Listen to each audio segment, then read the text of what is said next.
and Institutions Committee. It is Tuesday, February 18th. It's our afternoon meeting. We're going to be discussing working with Department of Corrections this afternoon, and the big piece of our work today is going to pertain to the House Appropriations Committee and the governor's proposed FY26 general fund budget.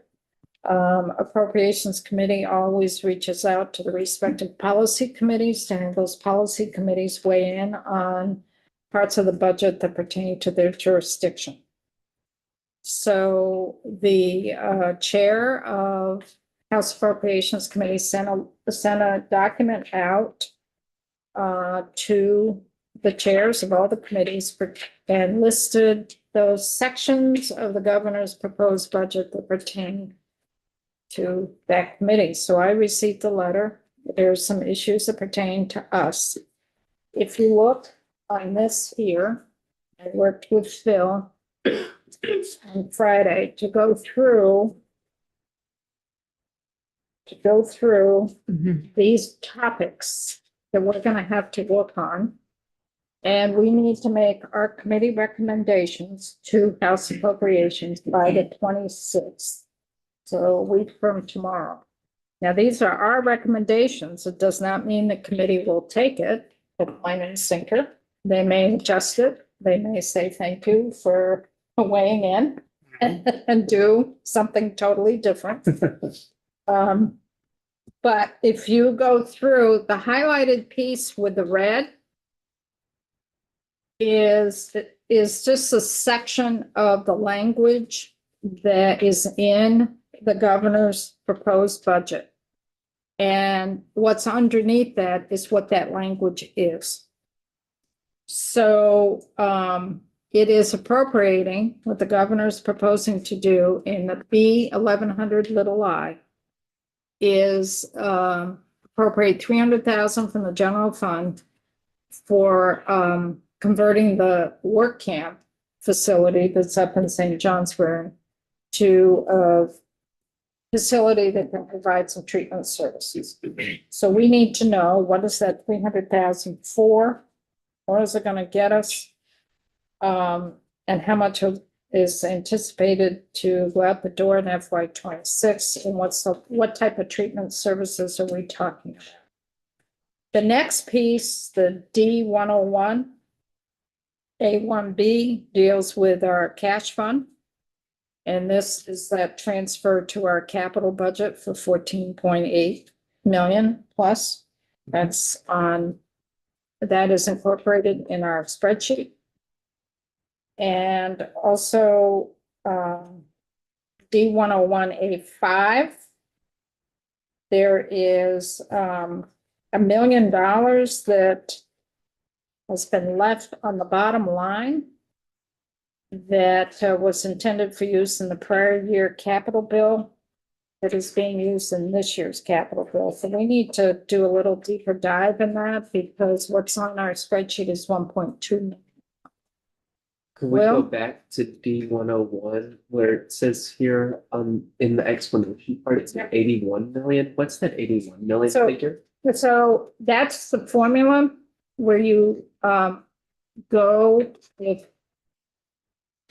you look at, that's our debt service, the 81 million. The 96 million is 4% of the general fund appropriation is 96 million minus our debt service, which is 81.1 million. And that leaves you the amount to be transferred to our capital bill. And the debt service is what the board approved? No, the debt service is what we're paying for principal and interest on 20-year bonds. So it's previous capital bills 20 years ago up to the last bond issue.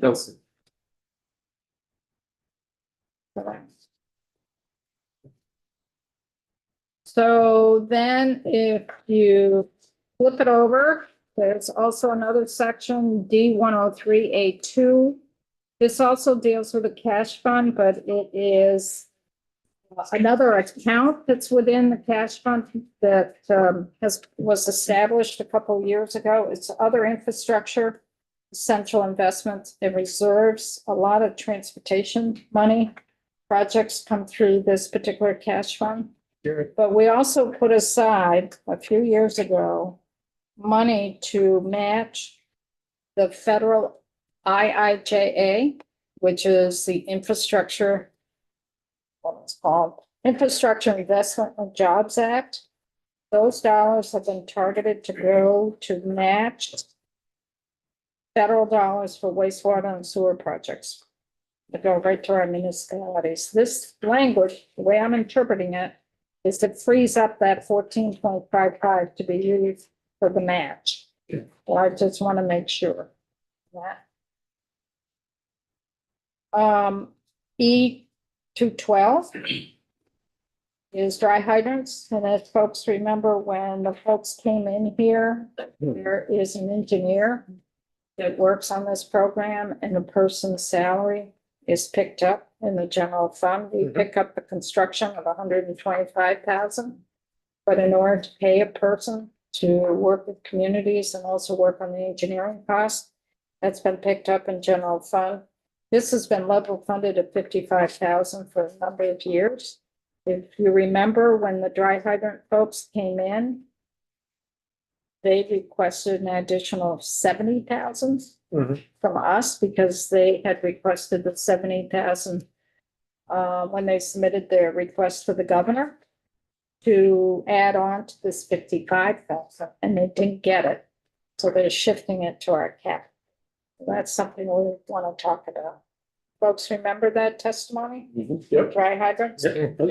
Okay. Okay, we'll have to talk about that. And then the last one is E338. This is pilot payments that go to two communities that house correctional facilities, Newport and Springfield. This has been ongoing for a number of years. This was negotiated between the state and those two communities when the facilities were being built. And this is an additional pilot payment on top of the regular pilot payment that they would get. And pilot is payment in lieu of taxes that go to communities that house state lands or state buildings, because those properties do not pay property taxes to the community. So we have a program called payment in lieu of taxes for that. And this is on top of what they would normally get. So just 45-second answer. Is there a differential in the pilot payments made to Newport and Springfield versus the other host communities? They get a little bump, they get extra on top of their regular pilot. And that was negotiated when the facilities were built there. Okay. It's 30 years ago, 20 years ago. And we have to approve that every year, but that's part of the contract that the state has with those towns. And the thinking is this additional money, I don't know how much it is per town, we can find that. It could go towards ambulance and police, fire coverage. For that, depending what the community asks for that. So every community in the state that has state function, if you have a state office building in your community, you have courthouse, you have a correctional facility, you have forest and parkland. Every community gets from the state, from our general fund, a pilot payment in lieu of taxes. This is on top of what they're normally allocated for these two communities based on a contract that was negotiated. So for these items here, we will need to review them all, take testimony, and then we'll have to make our recommendations, committee recommendations on whether or not we support it, we don't support it, or we support with language, or don't support with language. And we'll have to submit that to the House Appropriations Committee by the 26th next week. So questions? The pilot, that since that's a contract, we really don't have the ability to say no. Right? Pretty much, Okay. because you're violating the contract. Right. That's more of a formality, I guess what I did for that one. If you already say that the pilot is equivalent to what they would have received, or I missed that, but They already received something. Okay, like, I'm just gonna talk about Springfield because I know Springfield. So we have a state office building. Okay, right. So we get a pilot payment for that particular building. Right. Because the state's not paying property taxes. Right. So then for the contract for the correctional facility, we get more on top of that initial pilot payment. okay. It's kind of like a negotiation that we'll take this, but you gotta give us. You know what I mean? And the increase is negotiated, or is that a I think formula? it's set amount. That's what we'll look into. Set amount. This comes out of DOC's budget. It does, 152,000, I think it is. Yeah, and we'll figure out how much to each town, to each community. And the, in lieu of Wanda Manoli, in lieu of property tax comes out of the tax department. That, So it's separate. so they are separate, Yeah, pilot comes out of the tax department. right? And this additional payment of 152,000 comes out of DOC's budget. So that's gonna be our work for a little bit here. Okay. So we're gonna start with DOC, assuming it's the commissioner. Yeah. Maybe, and we're gonna start with the 300,000. And there's a history to this building.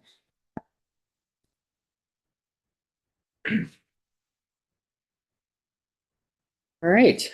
Good afternoon, everybody. My name is Nick Dillon, the Commissioner of Corrections for the state of Vermont. I'm going to spend the first hour talking about remote courts, and then we'll go on to just kidding. You got enough of that. People say. Get my Kevlar out for a second here. What? No. Anywho, That's some spikes. yeah, very frustrated by that topic, as you might have divined from my testimony. No, I'm going to speak exclusively to the governor's proposal for $300,000 to study the conversion of the St. Johnsbury facility to a intensive substance use treatment facility. But we do have the deputy commissioner here who will speak more broadly to the budget, and I'm happy to be here for that testimony and answer any questions that come up. But I'll focus, at least this part of the testimony, just on that proposal. It's something that we're very excited to bring before this committee in particular, but the legislature more broadly. And I want to remind folks kind of where we're at as a system. So we have, as you've heard a couple of times now, between 1,400 and 1,500 incarcerated individuals on a daily basis. About 2/3 of those are sentenced individuals, about 1/3 are detainees, so those folks awaiting trial. Of that total population, almost 70% of them suffer from an opioid use disorder. If we were to add in other substances like stimulants, alcohol, we'd be close to 100% of our incarcerated population have some type of substance use disorder. So that's the population we're serving today. It's folks who have substance use issues, often have co-occurring health issues. Some have co-occurring mental health issues. And while we are one of the nation's leaders in providing medically assisted treatment for opioid use disorder, there's a lot we're not quite doing yet that we want to get to. And we know, I think, that for many folks, the foundation of their reason for being in our system is substance use driven. And that's not to say Vermont is putting people away for substance use crimes. We're not. Very few of the individuals incarcerated in Vermont are there because of a substance use related crime, but we know it's an underpinning to a lot of the other activity happening in our communities. So what we have been studying is how do we replicate in corrections for those folks who are with us, how do we replicate the type of intensive substance use treatment that is available to folks in community? And particularly in areas like New Hampshire, where you have the Granite Recovery Centers, one of the best kind of recovery programs in the Northeast. And the model that seems to be the most effective is having an intensive initial program that folks go through that's in residence intensive treatment. And then you move to a step down program that's not as intensive and focuses on other skills and other parts of the recovery journey. And then from there, you step down further into a longer term recovery model. We have facilities where we could do this today. We have the infrastructure already, which is, I think, rarely do I come in here and tell you we have the infrastructure for what we need. But in this specific instance, we have the beds, we have the staff in place.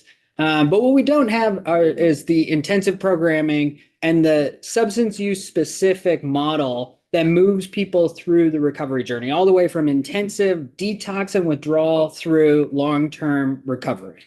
So we looked at our system and asked, what would we have to do to replicate that in a correctional system? Because we know we've got the population who could be served by those needs. We have the infrastructure. What would that look like? And so we looked around our 6 facilities and we honed in on Marble Valley and St. Johnsbury because they're smaller, because they're a little bit easier to change the needs, because they serve largely as detention facilities and not long-term sentenced facilities, because they don't have the larger infirmary space like Springfield, so we're not taking something offline. And then we honed in further on St. Johnsbury, in particular because Marble Valley and Rutland serves as a really critical detention center for the southern part of the state.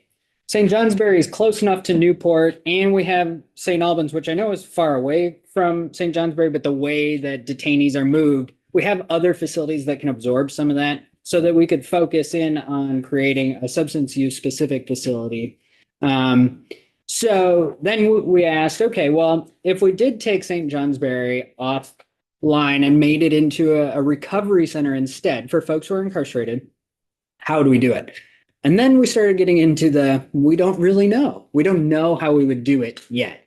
But we think that if we hired a specialist to study that, they could very quickly hand us back a program that we could implement within our facility.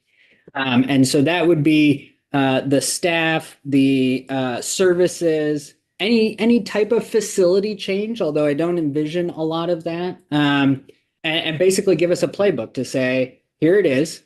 If you plug it in and turn it on, this will work. And you would reallocate your population so that the folks who wanted to go to this program could, and they would be moved to St. Johnsbury. Other folks would be moved to other facilities.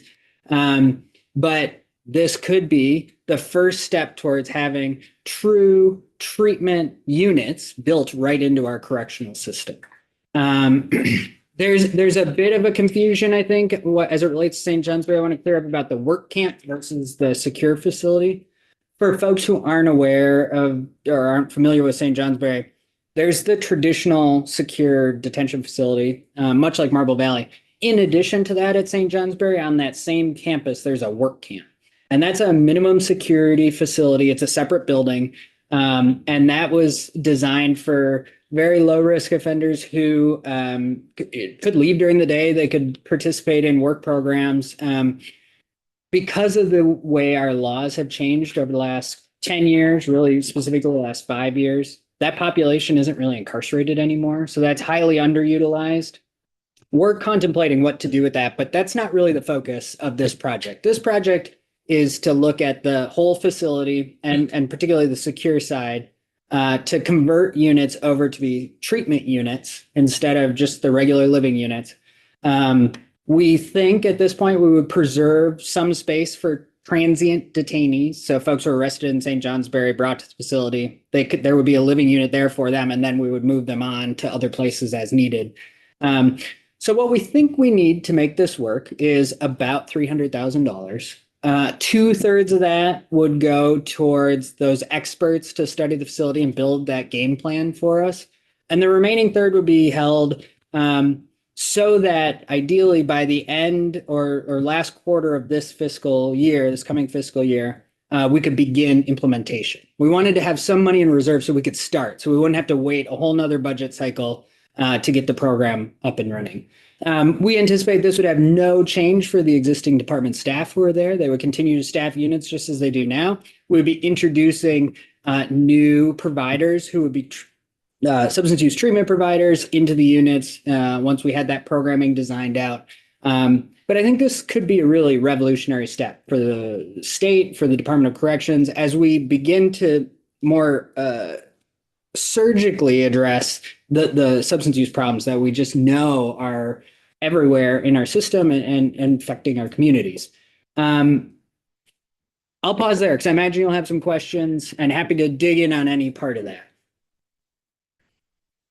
I think there's a lot of questions, Troy and Joe Um, and Sean. any models that you're looking at that are already operational? Not, so we're not experts on this. Yeah. I haven't seen a correctional model that I would look Yeah. to, but I was recently at the Granite Recovery Center in New Hampshire. And I have to say I was deeply, deeply impressed. And they have, it's in residence. And then they also have housing for folks who are in later stages of recovery that's more like rent an apartment, but with other folks who are in recovery. So there's this kind of step downs. It won't be exactly the same, of course. Obviously, we're dealing with a facility, but I think a model like that that has multiple phases to the recovery built out with specific providers treating that type, what phase people are in the journey. It doesn't mean that there aren't correctional models out there, but I think that's what we look to the experts to study for. One follow-up. Are you anticipating the balance between detainees and sentenced folks would probably still be about the same one? I don't know. Okay, So St. Johnsbury right now is not balanced that way. That's system. I get that, Yeah. but I'm just, as I look at our population as a whole, I'm just wondering how many who would fit this sort of model. Yeah, well- Are detainees, how many of them are sentenced, and yeah. are there, I guess what I'm getting at is, should we anticipate statute amendments to facilitate the housing of both detainees and sentenced folks in this sort of environment? No, we have that authority now. Yeah. I would, it's all conjecture because we don't know until we've studied it Right. closely, but I would say the folks who can most benefit from the intensive initial work would be detainees. They're coming in off the street, in very rough shape. They need detox, they need withdrawal treatment. Sentence population, they've been with us for a while, so they're through those phases. But that doesn't mean folks are particularly long in their recovery journey when they're sentenced. Some are, but many aren't. And this would be an opportunity for us to have services available in the units. We could also connect to our peer support or peer recovery coaching model. So I do think there'd be a mixed composition. I just don't know what that breakdown. Joe and then Sean. Yeah, so I think it's certainly an admirable endeavor. As part of a study from a fairness perspective, I think it'd be nice to know what resources that are similar are available for the non-incarcerated population of people that need the same services but haven't made choices that have landed them in the incarcerated population. And I'm I certainly know not- that leave the confines of our committee a bit. But I don't think it would be equitable for there to be more resources for the population you're charged with than with the general population. I am not an expert in this space. My colleagues from the Department of Health would be much better prepared to talk to this, but I know that there are resources like this available in the community. I think there's a debate about if there's enough, and that's outside the scope of my authority to speak on. But as part of the broader public safety package in the governor's budget, there are also increases and focus on the community-based substance use treatment programs that are available. I think the goal in the presentation by the governor was to say, this is a huge problem for folks in community, for folks incarcerated across the board, and this needs to be a focus. And this is where we need to put resources so that we can start to really get after this problem. Yeah, undoubtedly. Yeah. Sean and then Kevin. Commissioner, you say experts. So who is that? Who helps us, develop that kind of a program? Yeah, so we have a consultancy under contract right now. They're a team of largely psychologists, clinical psychologists, who are studying our health system more broadly. We think that they'd be well suited to this work. There may be others. It's my personal preference that we not ask our current health vendor we not ask somebody who provides services presently to do their work, that we take it outside and use a group whose job is really to advocate and show the state like this is the best practice. And I think those folks do exist. So that's, I think, the direction we would go were it to pass the legislature. Kevin? Have you already spoken to what the current recidivism rate is of those incarcerated? They come out clean and then they fall back into the abuse. Do you have any idea what that is? So our overall recidivism rate is, I think, about 40%. But that's for our sentence population only, we're going to neck down to that population. That doesn't tell us how many people relapse or fall off the recovery journey.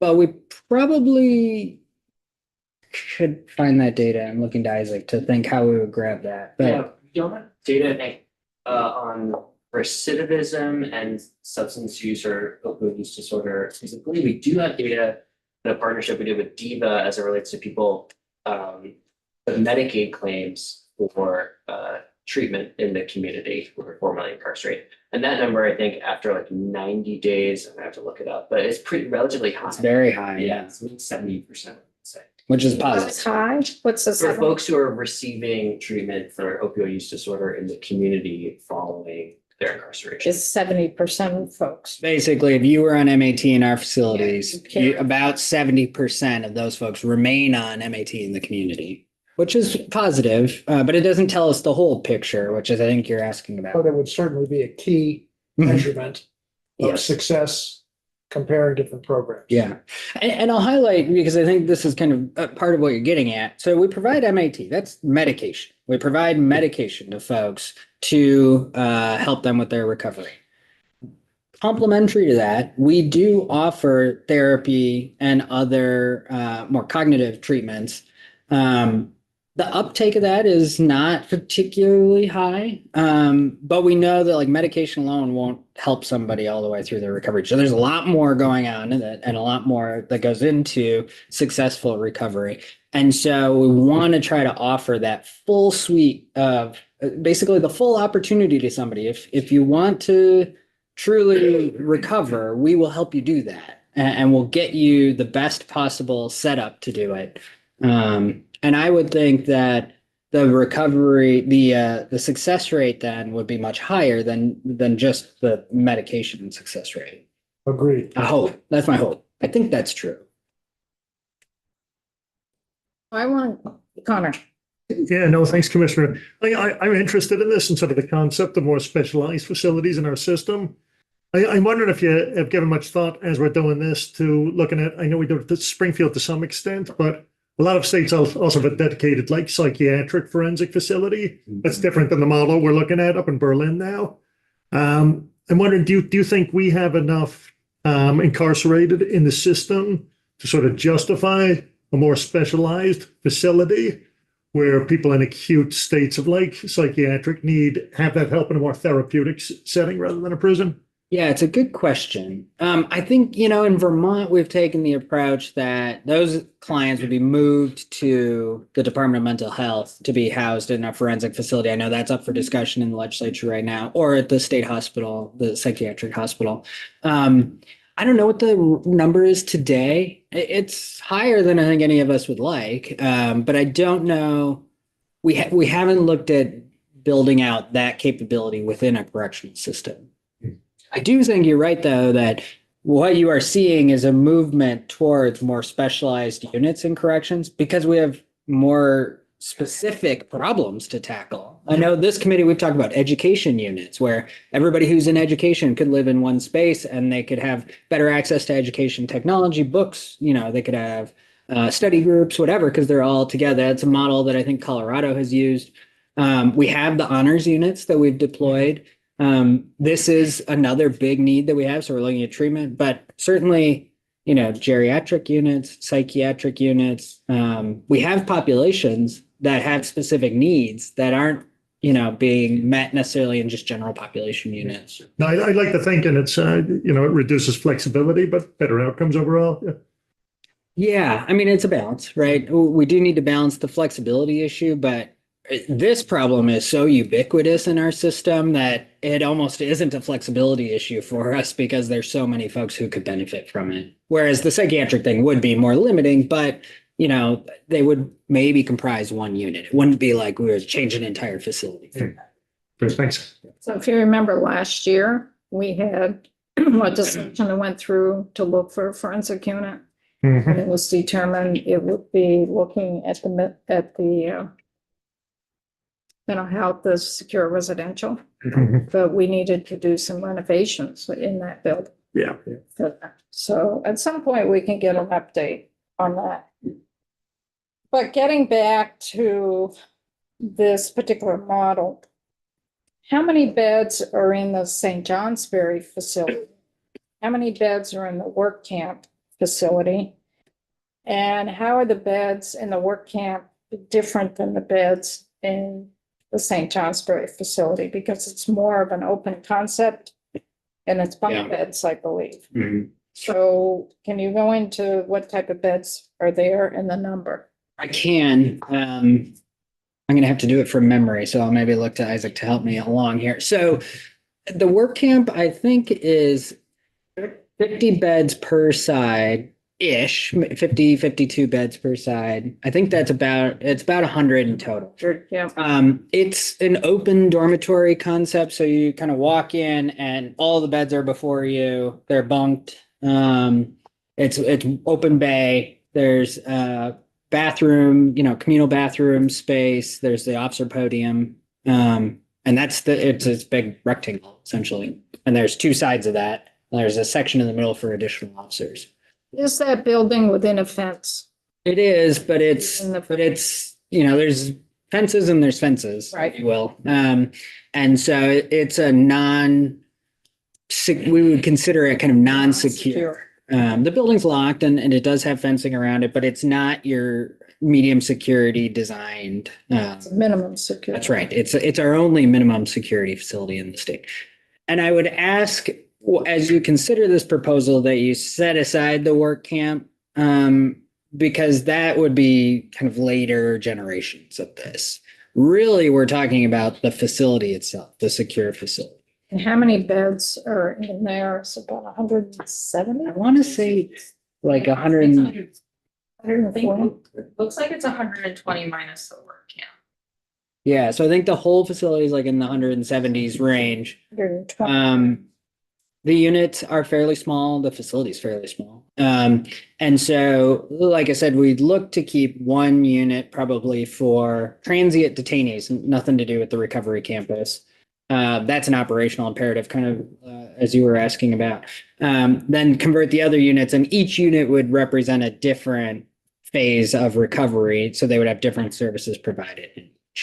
Again, that's aspirational. If the experts came back and said, we think you should do it this whole other way, we certainly would follow the lead there. So for the transient unit, how much? 20 beds? I think it's probably like 30 something beds. We can get exactly. So that leaves you 90 beds to be used for the sentence population. And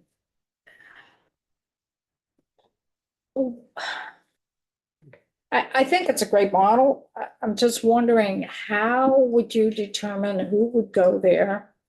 What level would it would just be the high intensity detox or? No, I think it would run the gambit. This is where we would need the experts to help guide us on criteria. I think, we would look for it to be an opt-in, a voluntary process. So an individual would say, I want to, gain access to these services. And I think the criteria that allow somebody in or out would need to be set. That would need to be pretty well thought through. So that's part of what we would ask the consultants to do. And,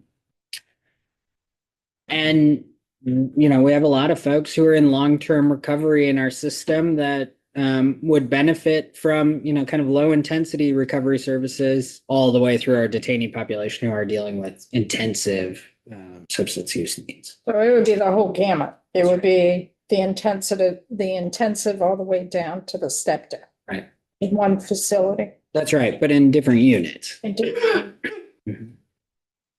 That's the concept. Now, again, I don't want us to get wedded too much to one specific design. If there's a better model, we'll certainly look at that. That seems to be how the community-based models work. You have a cohort that's in each phase, and they're not mixing necessarily until they get to later phases, because the needs of somebody in intensive treatment versus the needs of somebody in long-term recovery are quite different. And you don't want the intensive crowd to destabilize the long-term recovery crowd, et cetera. But again, this is where we need some help from people who are smart on these issues.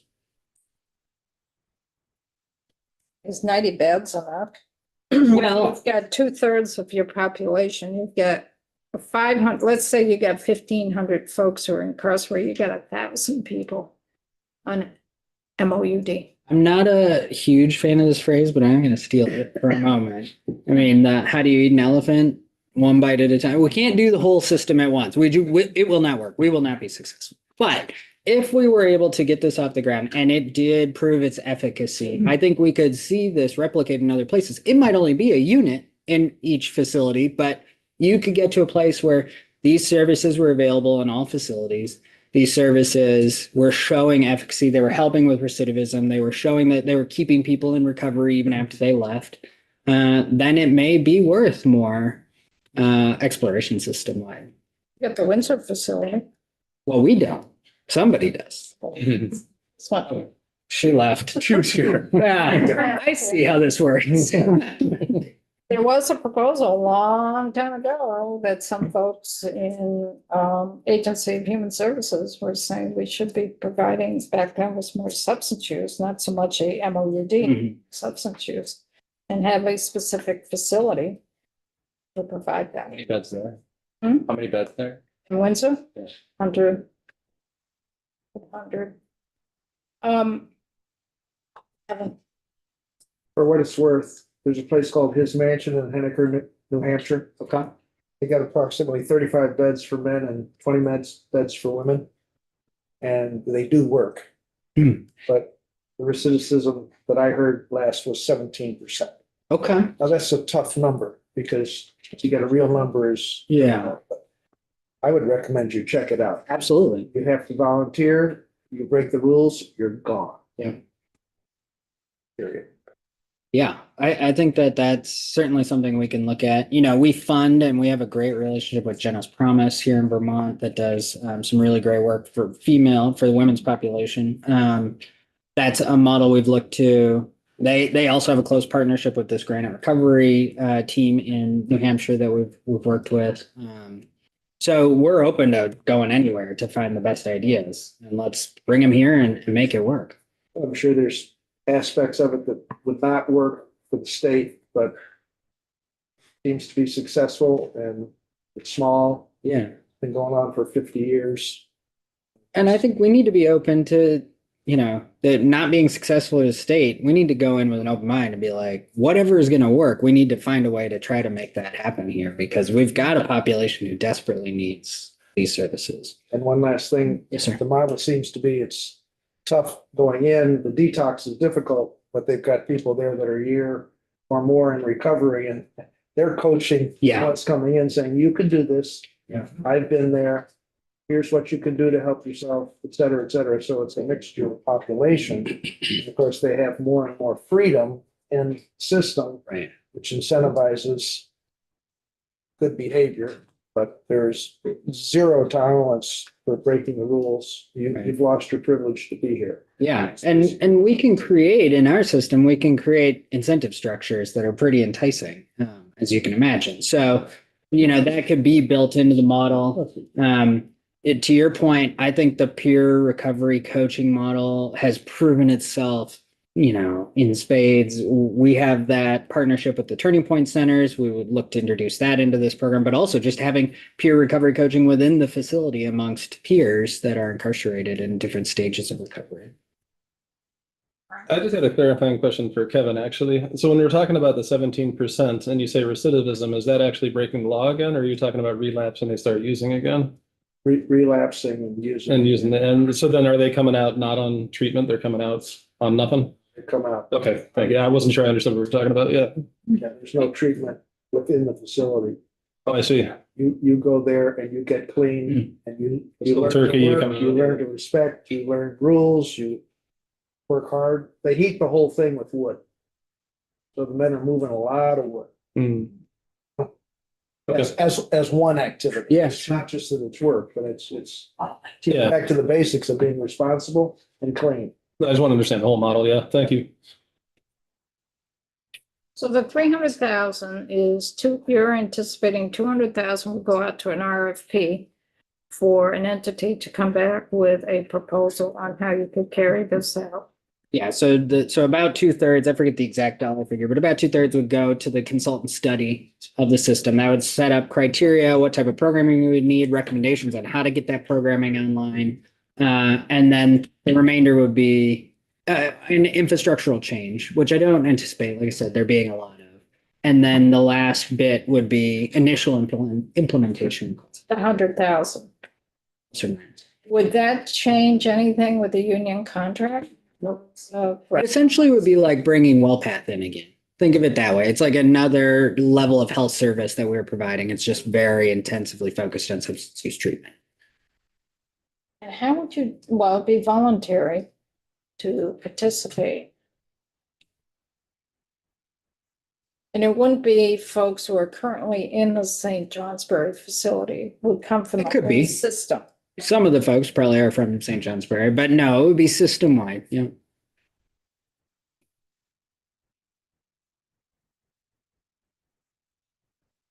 And when do you anticipate going out for you have to go out for an RFP, I would think, wouldn't you? Unless it fit under the parameters of an existing contract, but yes, otherwise we would go out for RFP. So you wouldn't be able to do that until the summer and fall. Well, until the budget passed. Yep. And then you think you could get it up and running in one fiscal year. We think it would take about 6 months probably for the study. And then we would have the balance of however long it took us to get somebody under contract, how long it took them to do the study. So we would estimate that we'd have about a quarter left of the year to potentially start implementation. Questions? John? Do you see a cost after, once we figure it out? Well, yeah, I mean, I think you're going to see a new baseline pressure for the provider, the programming that's provided. Any modeling with that I yet? don't know. Okay. That's what I think we would need some guidance. from. Yeah, okay, gotcha. Thank you. So you contract out for that. Yeah.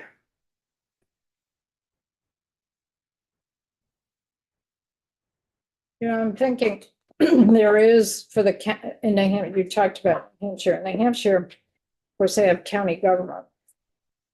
And county facilities, and I know the one across the river from me in Sullivan County. They do provide substance use treatment right there at the facility on the county level. They've been doing that, I think, for about 7 or 8 years Yeah. for that. But that's for the detainees. Right. And here as you know, we don't have that government structure and all incarcerated individuals are kept at the state. So you would do this just for sentence folks, but also for detainees?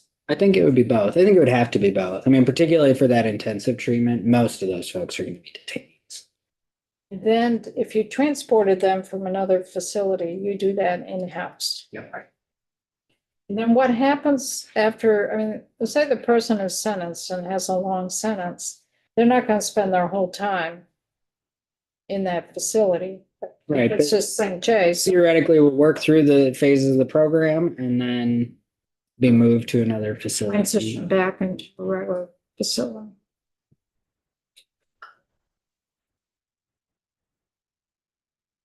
I think that we need to have some language in terms of what are the goalposts that we want to look at between now and January, and a check-in with Justice Oversight for this, because this is a new concept. Mhm. and to keep track of the appropriation. And also, I would think you're gonna have to change your internal policies and directives, I would think. Yep, there would be a policymaking process. Which would codify that criteria for folks to come in or out of the program, how people would move through. Yep, that would definitely be part. But you wouldn't start that until after you had the award of the RFP and then the results from the contract. Right. So to get it really up and running by January next year, I think is wishful thinking, Yeah, we'd probably be looking at March as kind of our a target year from now. for when we would start the implementation. If it doesn't happen, it doesn't happen. And we, when we are done with the work, that's the kind of predicate work, we would then use the remaining funds at that time.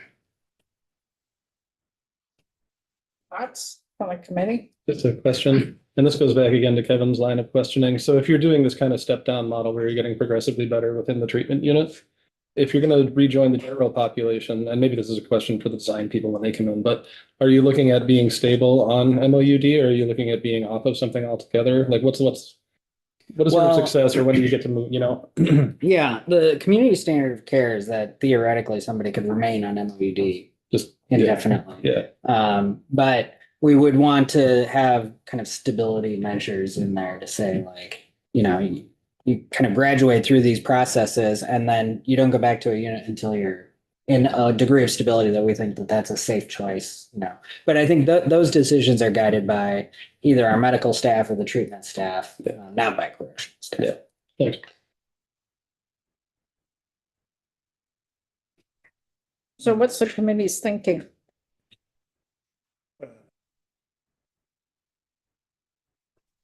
I mean, I think it's worth looking into. I mean, it's a serious, we have to do something about. It seems like it's a step in the right direction. I would say, when you just asked a question, it was on my mind, is they're gonna go back into the general population. So they're going to be surrounded with elements that could pull them back in. But the bigger part to me is, and we dealt with this upstairs in human services all the time, that only in 6 years, only one doctor came in and said the goal is to get people off completely. Everybody else has said a lifetime of MOUD and MAT. It's like if we're putting this time and energy into resources into helping people, the goal should be to be on nothing. Because we're already at a point where you're on MAT for the rest of your life. I mean, the goal should be to help people get off. Not that everybody will, but so. Yeah. I think in theory and stuff is good, and anything we can do to help people become, first of all, for just healthy for themselves, but healthier for society and not, be part of the recidivism rate, which obviously addiction, et cetera, leads to, can be a significant factor in criminal activity. That's great. But in my head, I would like to go to not be tied to something for the rest of your life. It's the drug that we're giving you versus the drug you have to steal for. That's not that's no way to live. Yeah. And I think the science on this, the evidence on this is evolving. I mean, we were pretty far behind the curve on the opioid crisis. And I think we've made great strides. I mean, the introduction of Narcan, things like that are amazing developments over time, but it is still a body of science under intensive study, and we're learning new things every day. From our perspective, it's not our place to decide what the medically appropriate decision is. Our place is to provide people the best opportunity with the best science of the day, and that can evolve and change. It's why we've deepened our relationship with the University of Vermont Medical Center's addiction team, because they've really helped us think through kind of, hey, here are things we've learned recently. You need to change this. You need to do this differently. And so I want them to be making the best decisions about what is medically appropriate. Our job is to get people the best situation for them to enter into. I get it. Isaac. Just gonna say in response to that point, I know tomorrow DSU Twin Falls being here, so that might be a good question for him about how long folks remain on buprenorphine or MOUD following for the opioid use disorder. I will note that Vermont is still an outlier in this respect, in that the majority of prison facilities in the United States do not offer MOUD. Only about 42% do, and fewer than a third of jail facilities in the United States offer MOUD. So what other parts of this do people need to hear about before we make a recommendation?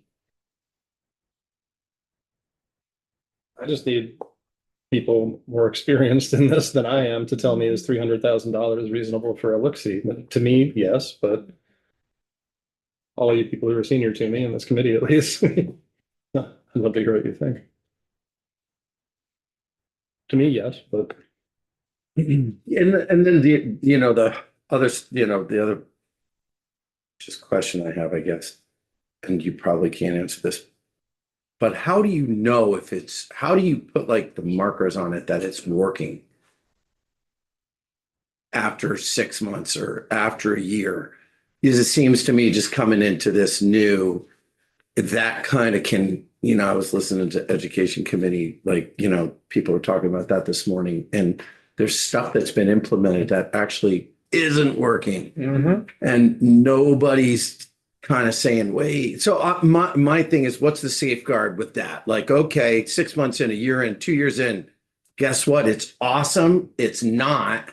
We give it more money, it dies. Is there is that written into this policy? So in the models that we have looked at, they have actually really good kind of measures of success. They can tell you, at each phase what their success rate is, how many people stayed in the program, how many successfully completed it, how many were sober after so many years, months, years, I think mimicking those or capturing those measures would be ideal, because I don't think us coming up with our own is the right way to go here. When you have substance use treatment programs that have a demonstrated ability to solve or largely help with this problem, let's use what they're doing. Let's just bring it into the correctional side. Okay.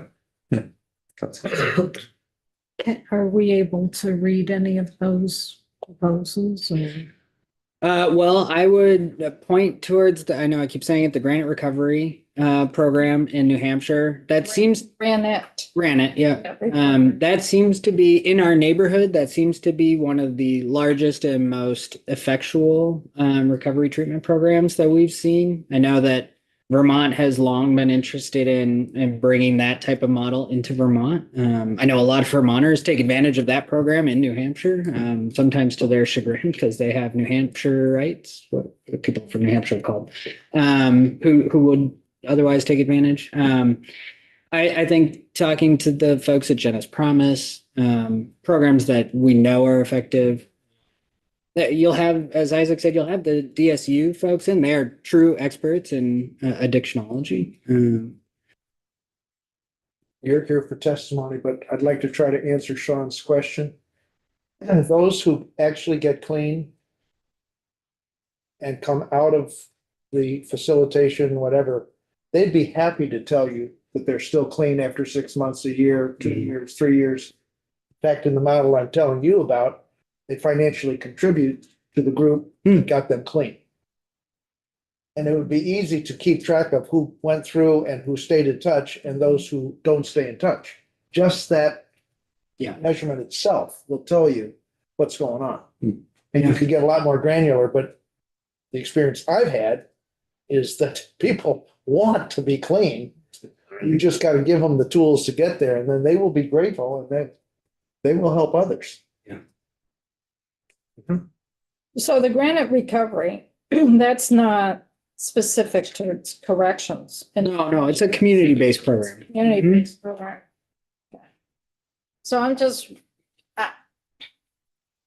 this is such in the stage of concept. Right. And I'm just wondering, I think people support the concept, but this is a recommendation to expend money, general fund dollars, to go out with an RFP.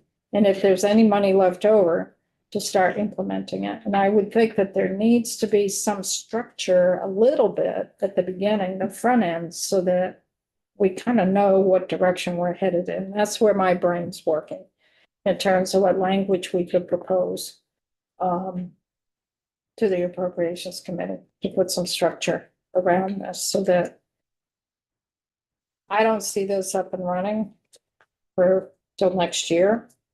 And you're gonna have to have time to implement your policies and your directives, and you're not gonna be able to do that until after you hear back from the consultant in terms of what the program looks like.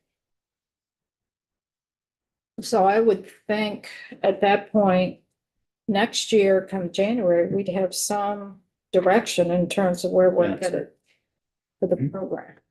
But I think maybe, And you could have the consultant come and present the findings of their report to the committee, so you could hear their recommendations, what they think that the system should do. Yeah. Even if it wasn't fully completed at that point, I think they would have a good sense of, the direction they would recommend. Yeah, I think that all makes sense to me. what recommendations would folks want to put around the 300,000? Well, that after you spend the 150, 200, that we would hear about what they think they should do. They should be here. That they should give us we should hear testimony about what the plan is. You should get it, then, because then there's gonna be more money involved after that, correct? So then, So do you do a check-in before they expend the rest of it to get the program running? Well, and that depends on when it happens, right? So if they're ready to move to the next step in November, do we want them to hold off till January to talk to us, or What cost like that? why not? That does, putting that out there for Sean and others to think about.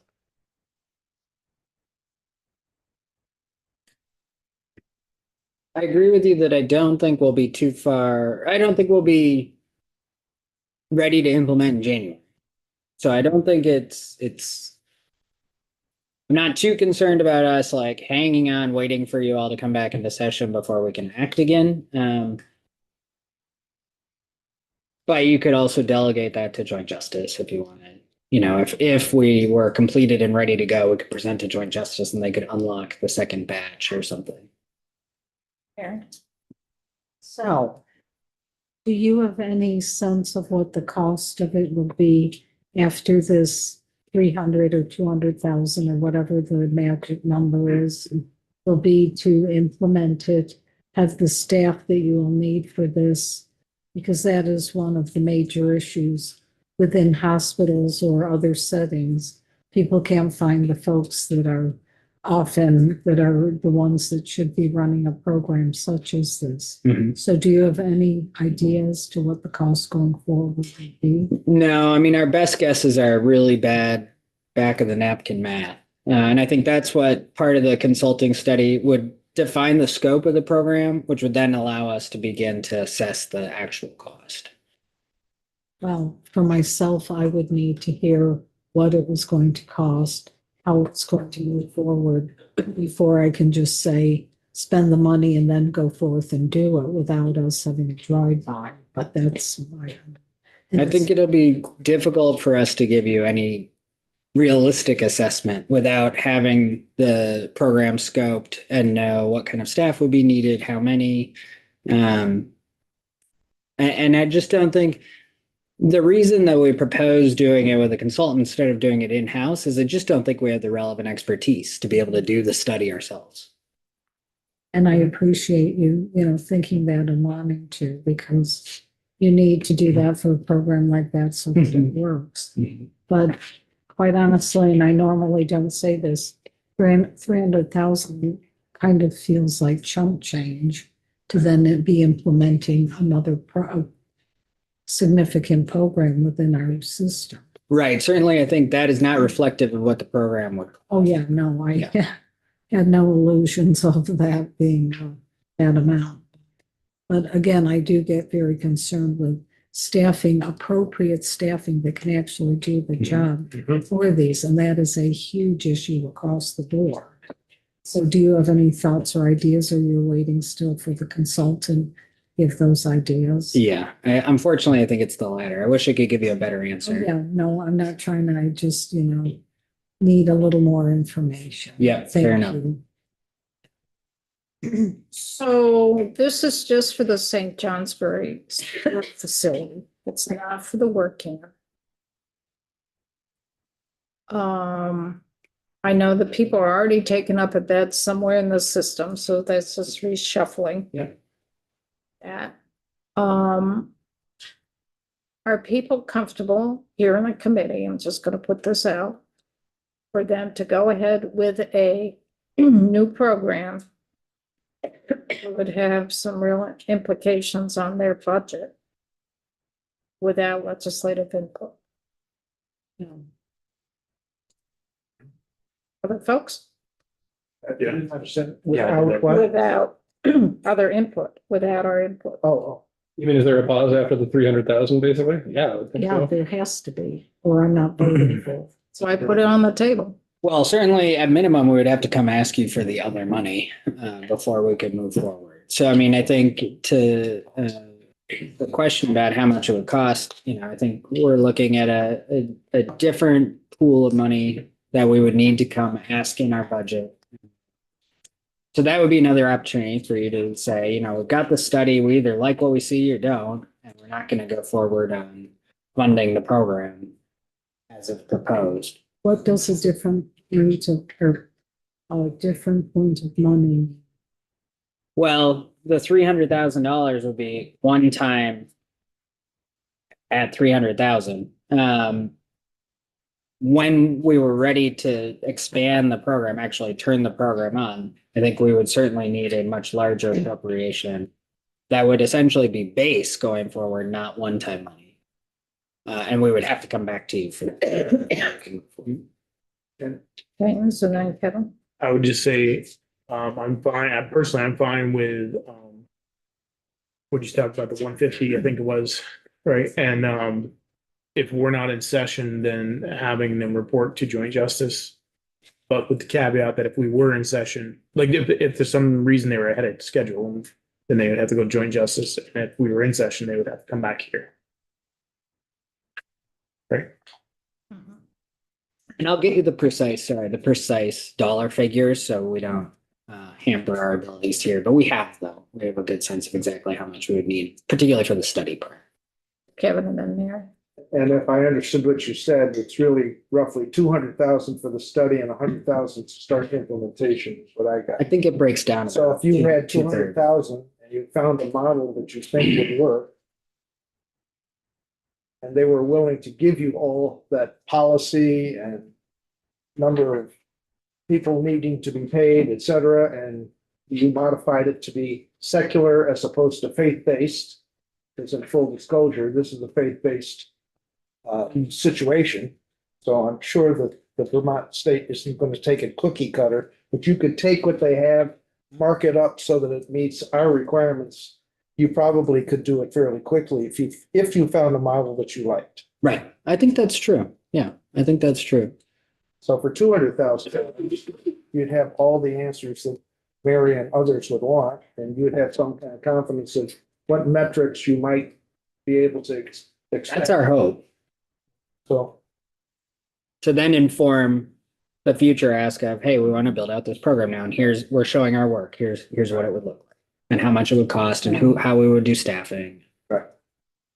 And my just comment was, please know I'm in favor of this, but I need to have the details. Sure.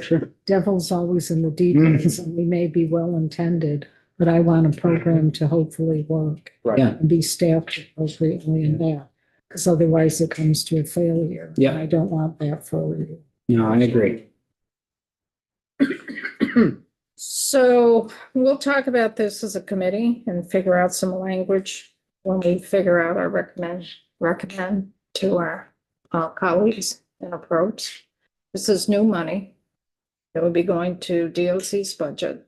It's anticipated as the 300,000 as a one-time, but if we start a program in this initiative within our facilities, it's going to increase your budget. It will build your base. Just so folks are aware of that. Mhm. And it will have the potential of growing into the other facilities, which may not be a bad thing, maybe a good thing, but it will put pressure on DOC's budget, which then puts pressure on our appropriations committee. So Which- that's yeah. what we have to balance And for that. you don't really know the results, but in theory, it could end up saving us money in the long run by having less people Incarcerated. incarcerated and recidivism rates lower, in theory. That's the hope, right? And one last thing, and this may sound cold, but I gotta ask it. Where, how do you know that it's worth spending the money? Like, if they come back with X, we're like, okay, that's worth the investment. But if they come back with Y or Z, I don't Do you mean once the program's up and running, or do you mean the consultant? have the consultant, we spent the 300,000, and they're like, so it's gonna cost $10 million to do that. We're like, or whatever. No, I don't know if that's a gasp of money or if it's not, but like, how do we know, like, okay, that's so worth it? Or do we, I don't know. I'm just asking because I'm new at this. That's a good question. I think we would get the study back, would share the study with you all. And then it's a conversation, policy conversation between the administration and the legislature to say, is this the direction we want to go as a state? This is the result we expect, or this is going to be far too expensive for what we're hoping to get out of it. You know, What's your state budget now? Yearly budget, 210, 130 million 199 GF. for general fund, About 95%. or you're 200,000. Joe, and then But Bill? I think whenever your study's done, I mean, we're only interested in the marginal cost because there's already a fixed cost for these individuals. But it would be nice to be able to compare the marginal cost of the program to what it would cost for an individual in a similar program in the outside world. And I think you'd really, that number is relevant in order to really make a determination as to its net societal value. You know, if you could buy 3 beds, you know, for somebody off the street for one of these beds, I mean, that's something that would be valuable information. And that, I'm just pulling numbers out of the air. Without knowing that, it's hard to have an opinion. Troy, and then Sean. I just want to make sure that we're not confusing equity with equality, right?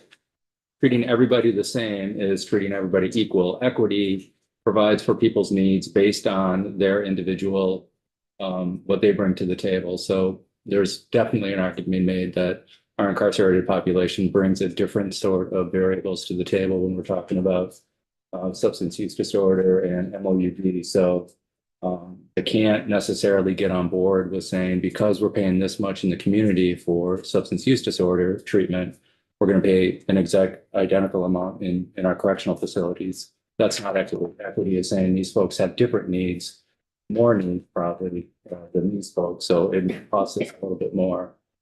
Equality is somebody walking in here and saying everybody gets a pair of shoes, but they're going to be size 12. That works really well for me because I'm a size 12.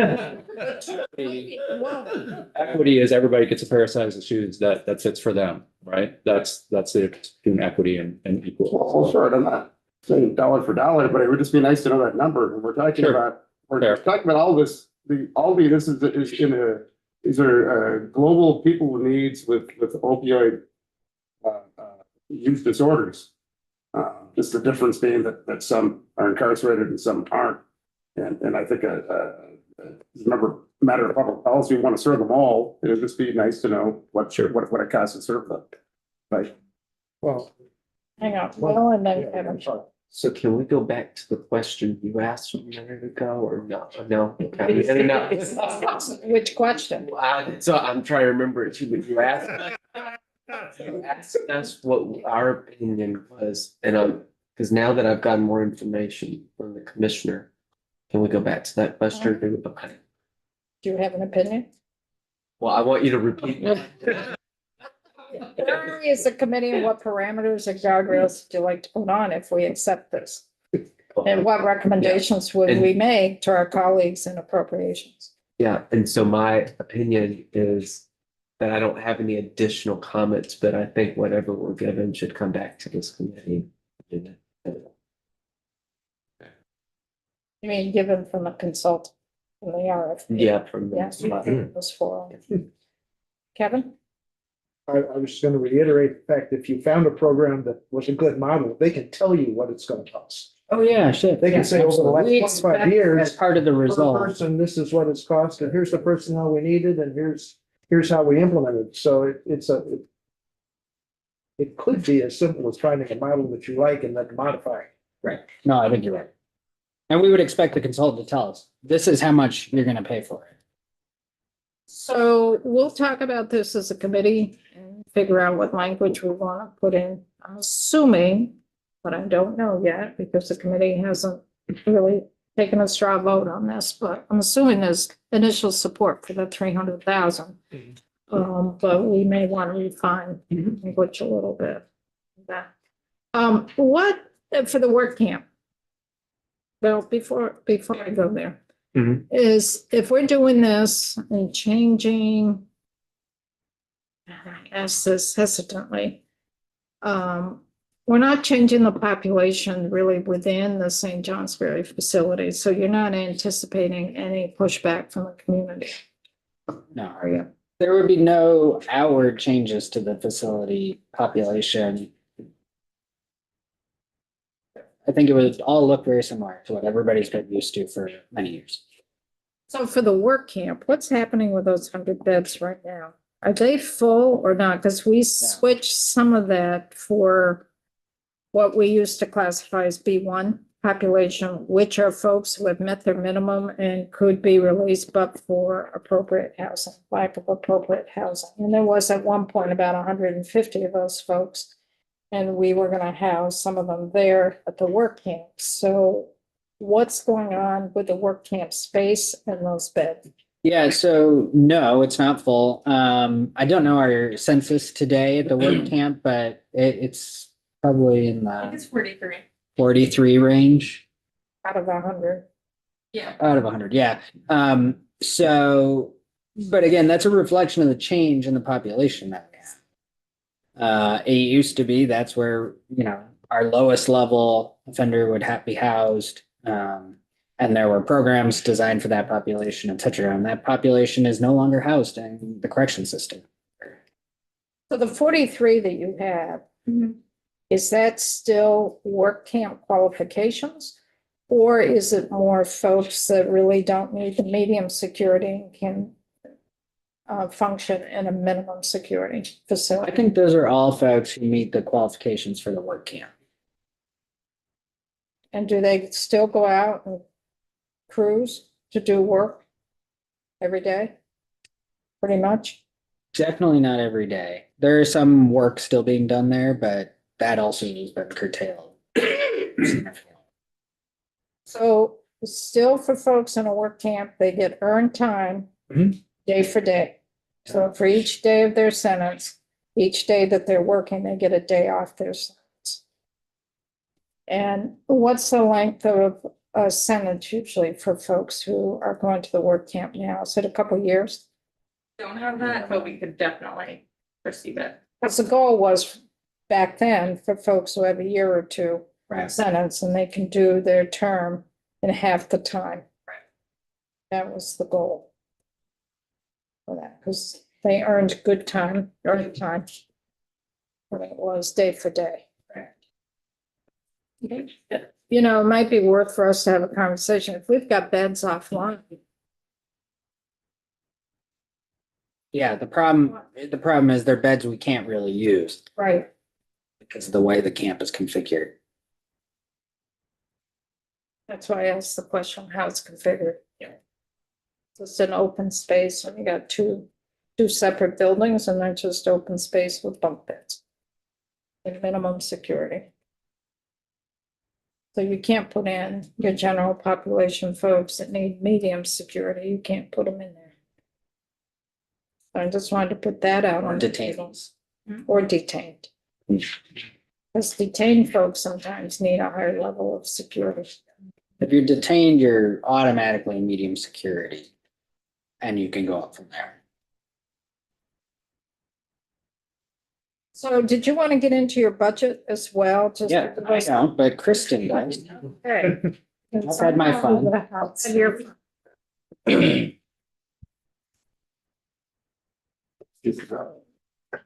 So, Kristen? First, we're gonna talk about the CAD fund.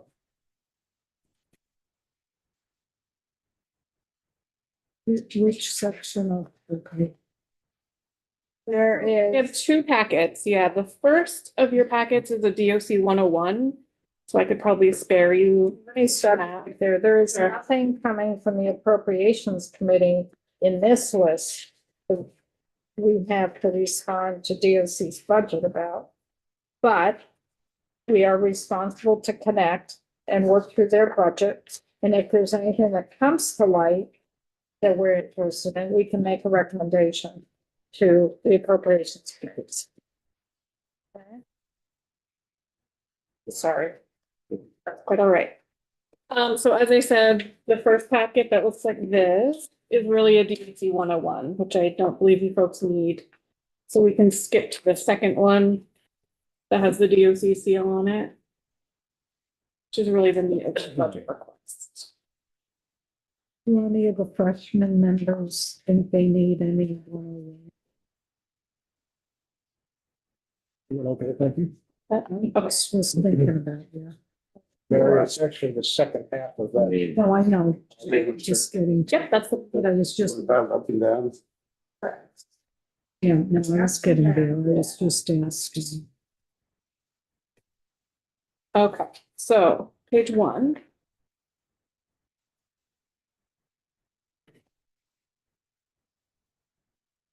This is a real 101 of the budget, so I'll walk through it. The total budget increase that you're requesting, yep, is 31.6 million. That's a 15.8% increase over the current fiscal year 25 budget. The current 25 budget is 199.8. The current budget, that's what I was getting at. Your current budget for this current year is 199, almost 200 million. What the governor is proposing is a budget increase of 31.6 million on top of the 200 million. So your state budget will be about 230 million is what the governor's recommending. Well, I mean, that's a drastic increase, obviously, and I know that we had discussed some like internal pressure factors that were attributed. And obviously, the 199 that you guys presented last year, I mean, I don't know, did you guys stay pretty much in line with that? Did you guys go above that, below that? Kind of what? Yeah, we're in line with our current budget. The reason for the biggest difference, and we'll walk through that today, is really related to the collective bargaining unit agreement. It's new this fiscal year, and this will right size to those new provisions that we'll talk through.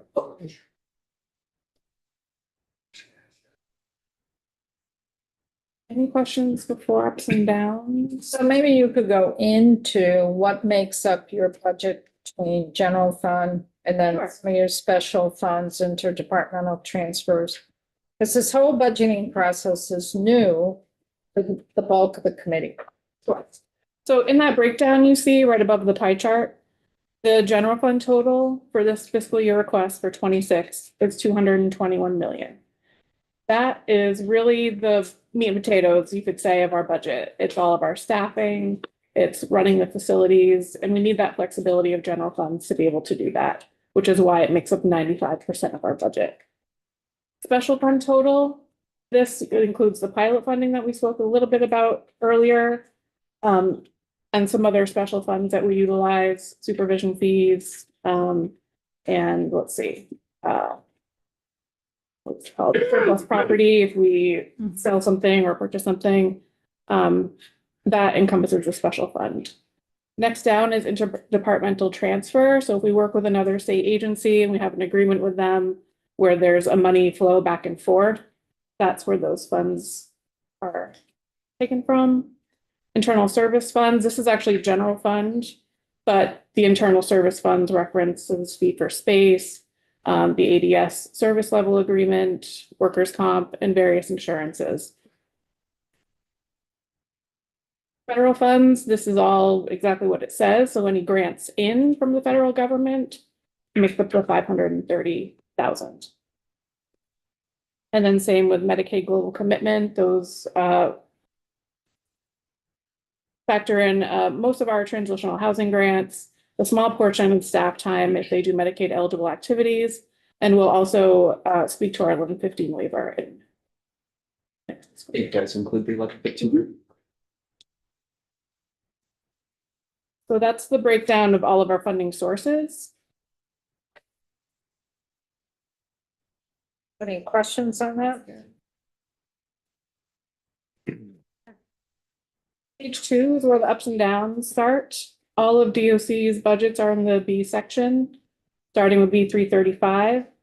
This first is administration. This is where you'll see staff mostly at central office, so the commissioner, myself, our general counsel, our embedded AGO staff, their staff expenses, and any related expenses to those folks are in this appropriation. So not delivering actual correctional services, but supporting the department.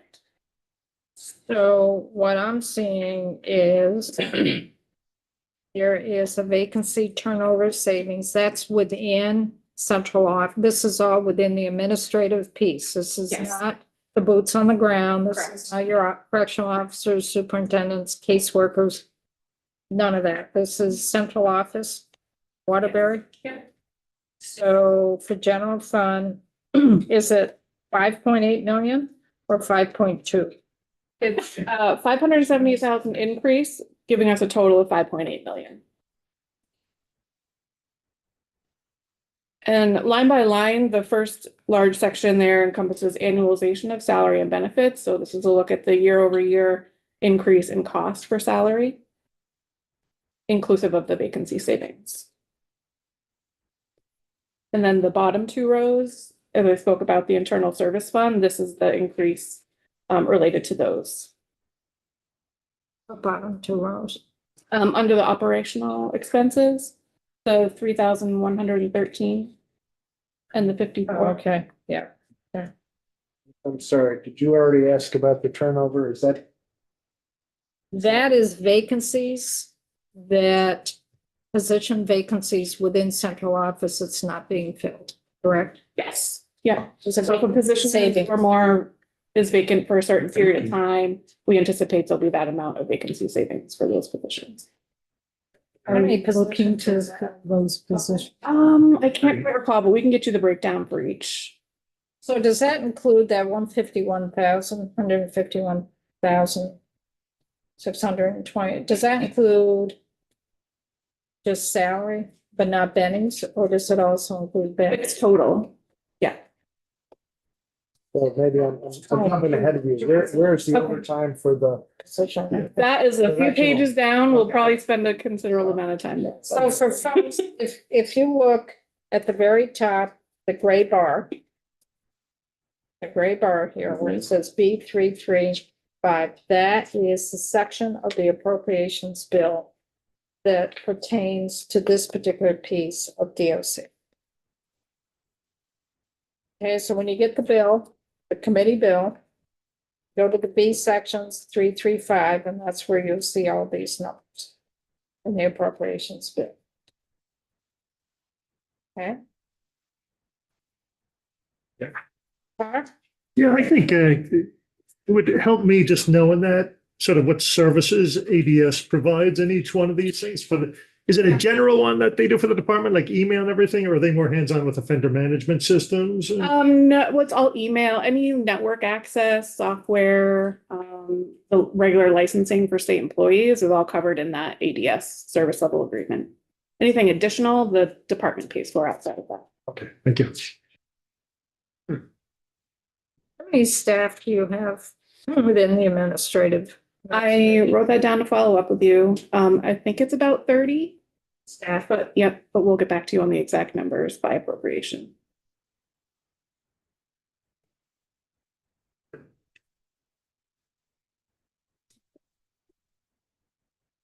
Next on page 3 is the parole board. It'll look very similar. The up or the request is 76,818. And that again is all annualization of salary and benefits and service level agreement charges for ADS and DHR. This is 3 staff. They almost never have any vacancies, period. So there's no savings here reflected.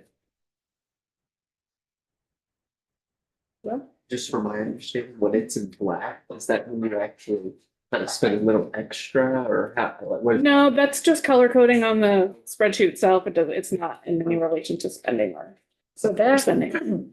what's in black is that first row is their current budget in FY 25.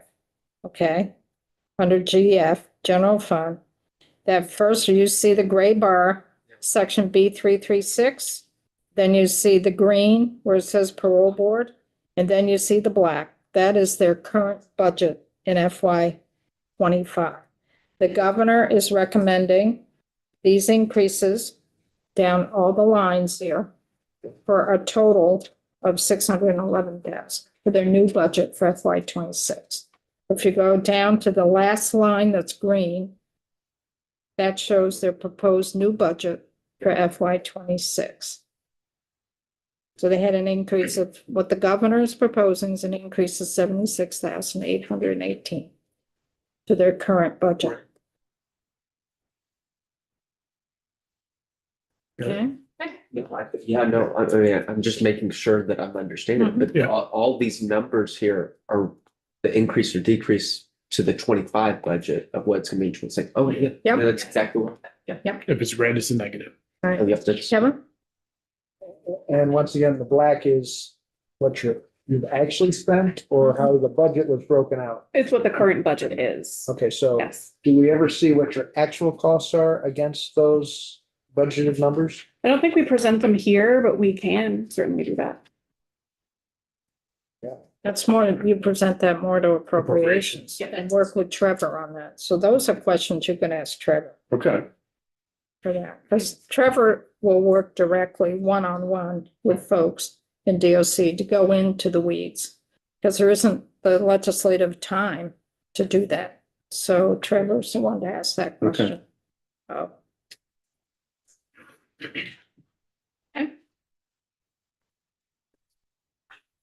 Page 4, section B337, this is the corrections education appropriation. Our FY 25 budget is actually all the way over on the right, it's 4.231 million. This is because we utilize a small portion of federal funds, so it's a total of general fund and federal fund and IDT. So here we again only have annualization of salary and benefits and a vacancy savings that reflects current state. You did well. Well, How many vacancies would that be for the 500 and? I could guess probably three to four potentially. There's about 38 staff in this appropriation for education. So if there's 3 or 4, so they're all making over $100 and some $1,000. With benefits. With them. Yeah. So what is offered through correctional education? I know there's Community High School of Vermont. Is there work programs as well? No, work programs now falls under, well, the program side of it under correctional services, which is the next. So this is just for Community High School of Vermont? Yes, strictly educational services. But it would include like folks who need a lower level of education up to the high school diploma. Right. Does that make sense? So like getting people up to a high school level and then going through the high school. It would end up with a equivalent of a high school diploma. That's right. And the age is up to 22? Well, you could take advantage of the program if you're older, but it's required under law up to 22. I think. Yeah. And sure. Can I just get a quick little rationale for the decrease in spending on this? It's only vacancy savings, so it takes a look back at how many vacancies there were over a period of time and assesses a dollar amount. It's not that we're holding them vacant for any reason, it's just reflects And kind of the how ebb does and that- flow of staffing. Maybe I'm just brain dead right now, but how does that translate to the 75,924? It's just an overall, so cumulative total, we get a net Okay. decrease, but an increase in other areas. That's right. So services aren't necessarily being No. changed, it's just a staff savings. Right. So staff are doing more. Unfortunately, until we can fill the vacancies, yeah.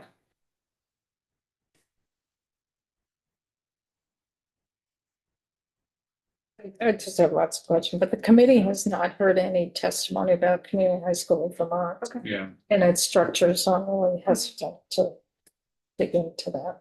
So that's a whole world unto itself. Anything? Well, Because I'm just making, that's separate from CCB's work. oh, yes. Okay, Oh, yeah. I didn't know if they were interlapped. No. It's accredited. Yeah, it's an accredited high school. Actually, I withdraw, or defer the question. I don't, it's not a good spot for it. And if anyone's coming into corrections that does not have a high school diploma and they're up to the age of 22, they are required to participate in community high school of Vermont. But what we're seeing is quite a few people are now entering with high school diplomas, but they still need to expand their education or refresh. their education. Remedial, is it classified as remedial work? No. And this is in all the facilities. Yes. Once we get through our work, we'll have some downtime in April. We can do some testimony on some of these items, so folks can get a better understanding. What the stuff.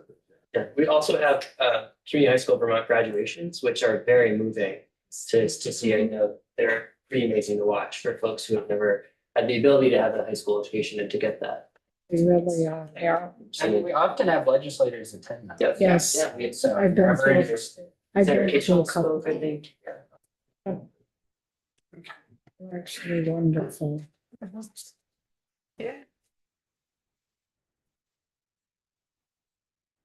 So next is correctional services. Where all the magic happens. This is probably 90% of our budget is in correctional services. All our facilities, our field offices, the majority of our staff programs lives here. So as you can see all the way to the right again, $172 million is the current budget, and that's cumulative across all the funding sources. And then the ask here is 31 million, bringing us to a total of 203 million. This is Or a correction. big increase. For everything, yes. James? Well, I gotta put my glasses on because Isaac moved the thing down. You got it? I wanted to talk, bro. I was just curious what each FF is like federal funds FF is federal fund, and yes. state funds, or no, special funds is SF. What is the fourth row over? What? Yep, this is the interdepartmental transfer Oh, okay. fund where Okay, I there's another department and you have to figure it. So you had general fund backfill of one-time ARPA funds We did. you put in, and is it because we couldn't get the ARPA funds out in time? No, we got the funds out in time. This just restores it, so it didn't create a budget deficit because the ARPA funds ended. So just restores the general fund. So what did those ARPA funds go to? Staff funding that were their eligible activities, so the security staff, the correctional officers, and some other folks were eligible for those expenses as what was the terminology back then? No, we do forget. It was to keep the facilities. open Yeah, And beyond, right? yes. Essential workers.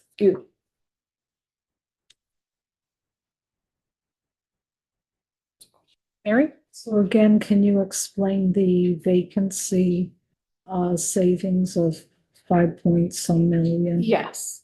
So that kind of represents current state. But what you know about corrections, I'm sure you've learned this year, is that vacancy savings don't necessarily result in savings because we're backfilling those posts with overtime. So if you look at a couple lines above that, you'll see the 6.6 million request for overtime to account for those vacancy savings.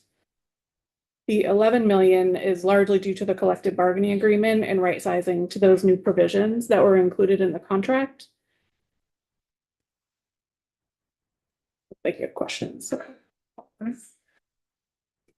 Thanks. And I'm assuming the side letter that was negotiated a couple of years ago was one-time money for incentives to try to recruit and retain employees. So you wouldn't see any of that reflected in here? Correct. Okay. Yeah, these are all, everything that's in the contract itself is here. But it would be reflected in your bottom line in terms of your overall budget for DOC. The It side would have been letter. last fiscal year, yes. If it happened again, it would be there. So do people know what a side letter is? No, Come on, folks, if you don't know. I don't know. What a side letter is once the budget has been proposed and approved and it's in place, your FY 25 budget was approved. A while ago, yeah. And then halfway through that budget or whatever, the union and the administration had worked up an agreement that maybe there'd be more, for a short period of time, more money for overtime. Or it could be something that would help with recruitment to go out there and recruit more folks. It'd be a one-time shot and it would be done with a side letter, a letter that the administration and the VSCA signed in agreement. That's what a side letter is. So it's not part of the collective bargaining negotiations for the contract. It's beside the contract and it's a side letter that's been agreed to by both. And it could be in effect for a year, it could be in effect till the next contract negotiation Okay. for that. And does it happen a lot? Like, does it happen? It's been happening a couple of times, I think, Yeah. Okay. over the last 3 years. And who appropriates that money? Appropriations, our budget. It's a general fund, it's a pressure on the general fund. And that could come in at budget adjustment, it could come in halfway through putting a budget together for, I mean, if they say VSCA and the administration just signed a side letter for impact of FY 26, it would be on top, it's being presented here. Appropriations would have to find the money.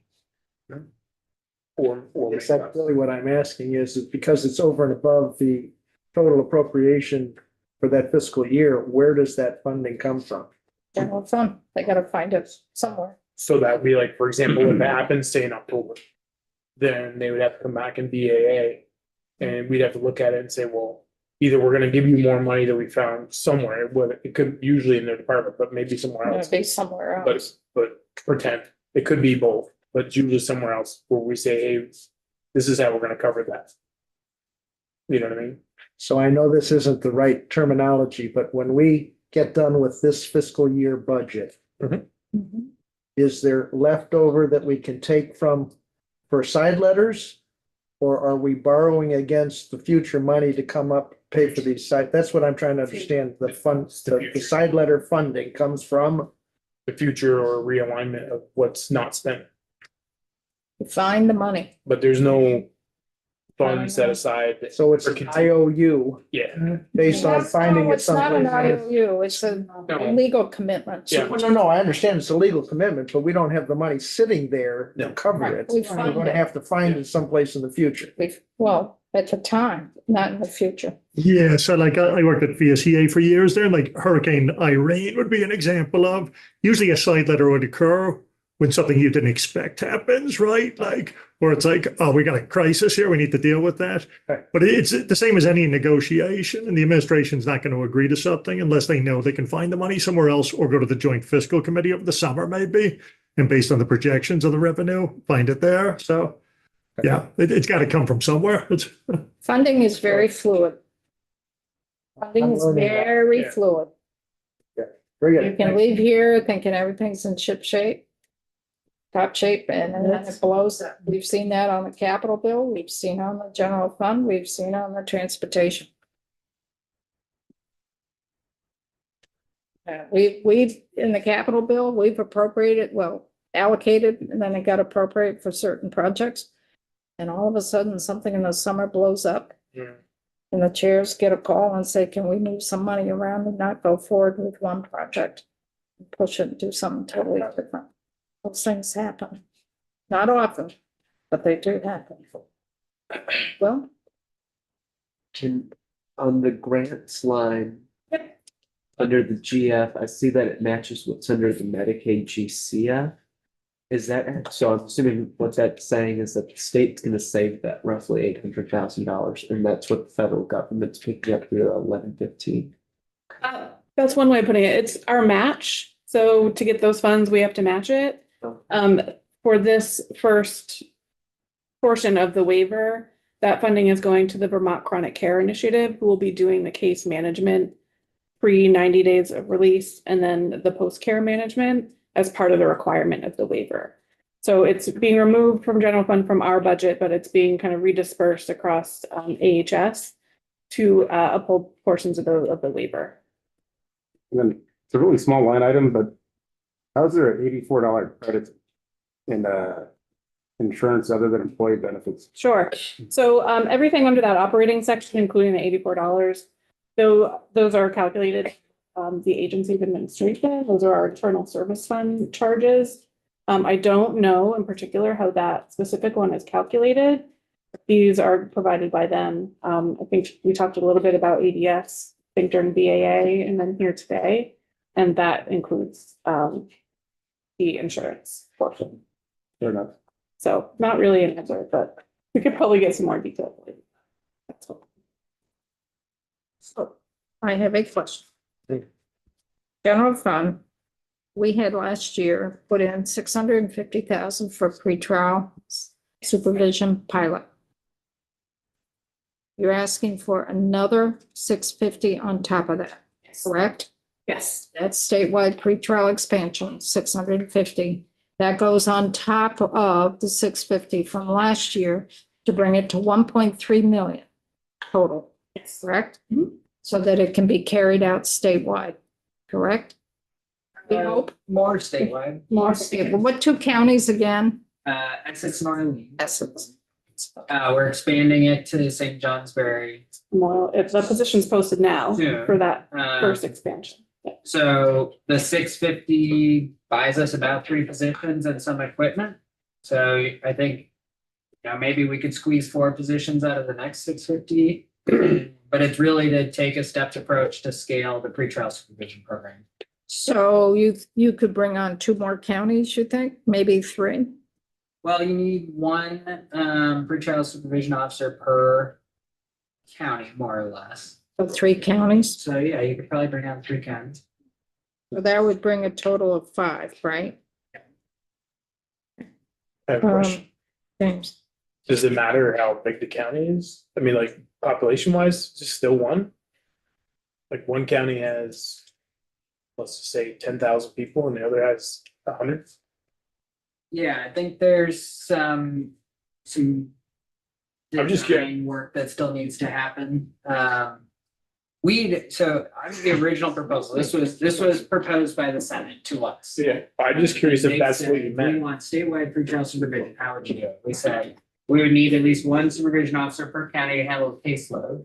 And then 2 administrative staff to kind of oversee the statewide administrative burden. They gave us $650,000. So we're just kind of building it as we go. Yeah, I was just curious if it was population based or just literally per county, that's all. It's basically 1 officer per district office with 2 additional administrators. Joe? So if not for this expansion, would there be a greater detained population or are these not related issues? So we had testimony about this program, pretrial supervision. We had testimony a few weeks ago about this. Yes. This is a new program that we put in place last year in legislation that for folks who are arraigned and they can make bail and they are out in the community waiting for their court date for trial. Up to this point, they were not supervised. They were, law enforcement saw them creating a new crime. They had conditions for their release. And if they violated any of those conditions, that was up to local law enforcement to figure that out. What we've put in place, the pretrial supervision, is for folks who have been arraigned and they are out, they've been released with conditions, or they've been released with conditions with bail, but they've made bail, so they're out in the community. Now DOC folks will be supervising them in terms of, are they abiding by their conditions of release? And if there's a violation of conditions of release, then the person goes back to court.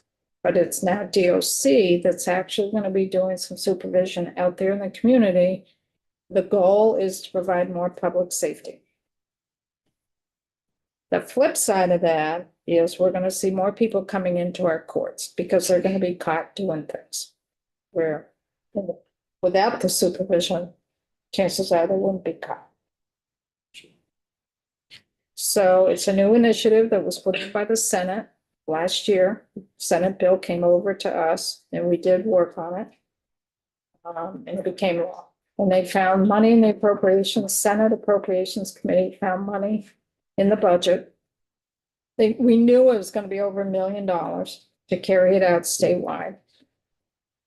And the bill didn't have any money on it, but a member that was really supporting this also sat on Appropriations Committee, and he found about 650. So we knew we could follow a couple of counties. If people want more testimony on this, an update or a refresher, we can bring folks in to talk about it. But it's a big initiative that we put in place last year. Connor? The health contract, don't worry, I won't go into monologue or anything. It's just the last year of the WellPath contract, is it? This is the last current year. Yeah, so this is the year 3, which is what the contract is structured as. There's 2 optional 1-year extensions, but this is the 3rd year that's currently. Okay. When would you expect to negotiate the next contract? We'd probably do it, I would say, you mean for the extension or for a brand new contract altogether? Let's say brand new. Okay, now, if we thought we were heading towards a new vendor or needing a new vendor, it would be smart to do it now. It's a very long process, very detailed, as you can imagine. But if we're satisfied with the agreement, we'd probably do 6 to 9 months to execute an extension. Is this showing up on this WellPath? Yeah, it's the health services contract year 3 negotiated increase. The 2.4, correct. And the extension is 1 year? 2 optional 1-year extensions. 2 optional 1 year, and we haven't used any yet. We haven't used any yet, yeah. Okay. So how much is our contract for WellPath right now? For the 3 years? It's a 3-year contract. It is, yeah, so you're in year 2, so the total is about 180. Just under 180.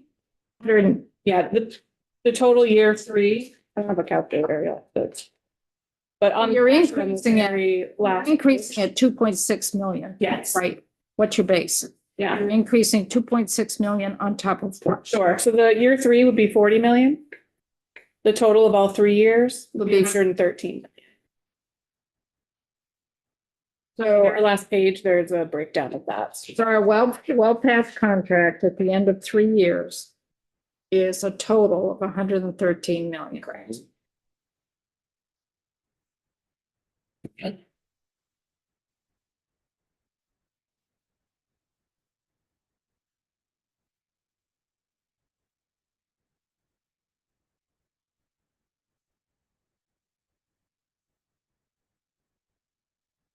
So if we do anything with H32, changing the MOED system, is that going to have an impact on our WellPath contract? I would say as written currently, yes. On top of the 2.4? I don't know if it'd be on top of or a decrease to. I think it depends on how it ends up. If we're bringing in community providers, it might defray the cost from the contract, but it would have a cost somewhere else. Somewhere else to DOC's budget? Correct. Follow that? Kevin, you look like you have, okay, you look like you had a question mark Oh, on your forehead. Oh, absolutely. I know there was a lot here in correctional services. Are there any other questions before we keep rolling? So total correctional services is 203 million. 481,000. This is your nuts and bolts. This is your facilities operating 24/7, your staff, correctional staff, PMP, offices, medical costs, retrial expansion, victim notification system, our contract's gone up 75,000. That's a one-time fee, just to clarify.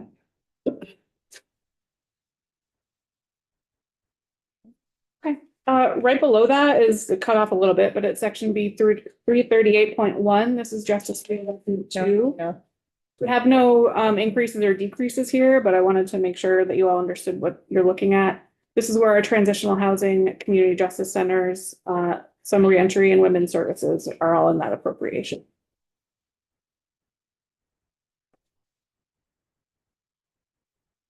Next page, section B 339. This is the out-of-state. We've had quite an increase in that. From 8.4 to 11 million. And the bulk of that is investment from GCF. Yeah, there's no increase there. The 8.4 is the GF in that appropriation, and the 2.5 is GC, which is global Medicaid, global commitment Medicaid. And that goes for some of the CJC work and the reentry and transition. And transitional housing, correct.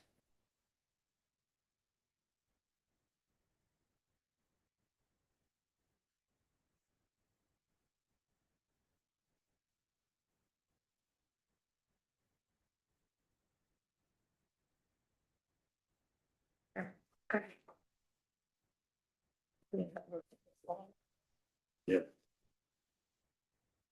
Sorry, you don't go there, you stay here. Yeah, Okay. it's a lot of stuff. Section B, oh, Yeah, sorry, I think I might be jumping around a little bit. Mhm.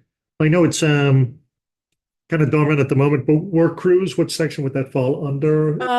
work crews are no longer, so they're actually not reflected anywhere. Okay, They used to be partially in correctional services for the staff, and expenses were reflected in the very last section, 341, but they're not reflected here at all anymore. Didn't we say earlier, we were 46? Didn't we say earlier what? Wasn't it said earlier 46 folks were in it? That's work camp. Oh, okay, That's okay, very forgive different. me. It's different.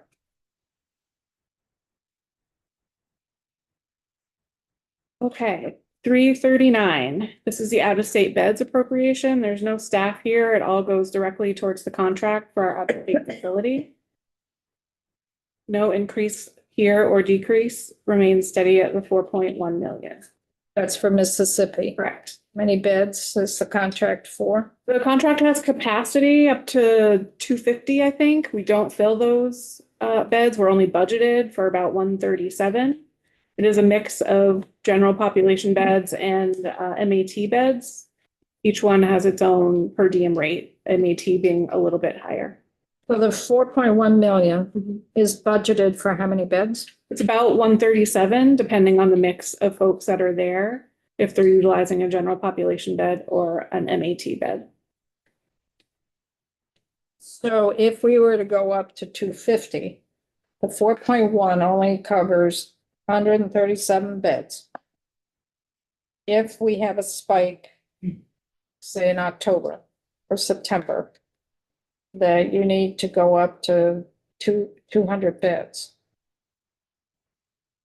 Those extra 70 beds or so. You know something over there? No, I'm just wondering. I know, I'm thinking I'm just wondering. It's an 8.91, hasn't That happens. We'll be back here for a BAA request. Just trying to help the committee understand Mhm. what can happen off session, the middle of a year, and then BAA would have an impact on the cost increase. And the difference between that 137 and let's call it 120 goes to justice reinvestment. So, Anymore. Not anymore. No, No, that it was the doesn't. deal. We basically lowered the budgeted amount and grabbed that money and moved it to justice reinvestment. that's right. That was the I deal remember we that. worked out. So the money that's there is for this purpose, and really it's just covering the ups every year. That Okay. delta between Yeah. what is budgeted and what is used. I thought we had like a liaison with the out-of-state beds, was a state employee who would go down often enough? Would they'd be somewhere else in the budget? Their staff costs are in the correctional services, so back in that larger section of 203 million, that's where they are. And that's one position? It's three or four. I think Yeah. it's three because, and then there's an ops manager over the Yeah. unit. Anything else? Yeah. How often do you recalculate that 137? They review all the time. I mean, as far as who's gonna go down and, Well, what you're paying for, what the contract. oh, is. sure. We negotiate every 3 to 4 years, depending Okay. on the term of the contract, Okay. how frequently we have to do an RFP. The contract though, I mean, the contract is for what, what did you say? 250. 250, that's what we negotiate. The 137, internal Vermont government Mhm. budgeting exercise. Okay, okay. Right. And we have not, just for ever, because I know there's some new folks, we've not increased our out-of-state population in the last 3.5 years. It stayed pretty stable in the 120s. Yeah, we kind of capped it ourselves at 125 and we've stayed under that. So sometimes if we're doing construction in a correctional facility like door control units, or we're updating you have to close down a unit. Because you physically have to move folks out. There's no place within the current facilities in Vermont to house them. They get shipped out for that time frame that the construction is done. Sean? And is the 250, is that is that a sliding scale, or are we paying for 250? You pay for the 130, but we up to 250 on that contract. We're only paying for 119 today. You pay for what you do. And you can go up to 250. And honestly, if we wanted to go above 250, I'm sure.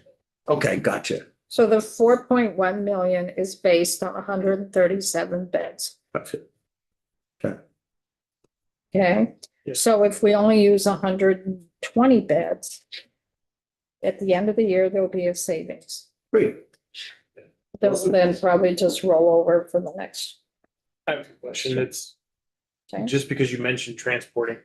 Very short. How do they get there? Like if so, let's just say you shut down part of the facility for the doors, whatever it is. You're sending 20 people down. You put them on a plane, you put them on a bus, Bus. and then so It's a like bus. if there's a bus, you go to hotels or go to different You prisons just drive all the way through. Okay, with correction. I got you. Gotta have Okay. staff I there. think that's as deep as I needed for an answer. I was just curious how. it And then worked. if you bring folks back, because you're constantly bringing folks back and bringing folks down. There's a constant shift. Okay. So somebody maybe has to come back for court or they're near their end and would now qualify for programming because they're near the end of their sentence. Could be coming back for death in the family. So could you be just have variety multiple of- drivers and continue to go all the way down. Yeah, we contract with a company that does the secure transport for us, but yes, it is a bus. Thank you. Do you have correctional officers go down or do they provide this? They provide the services, yeah. Usually the liaison person that we spoke about earlier will also help with those transports.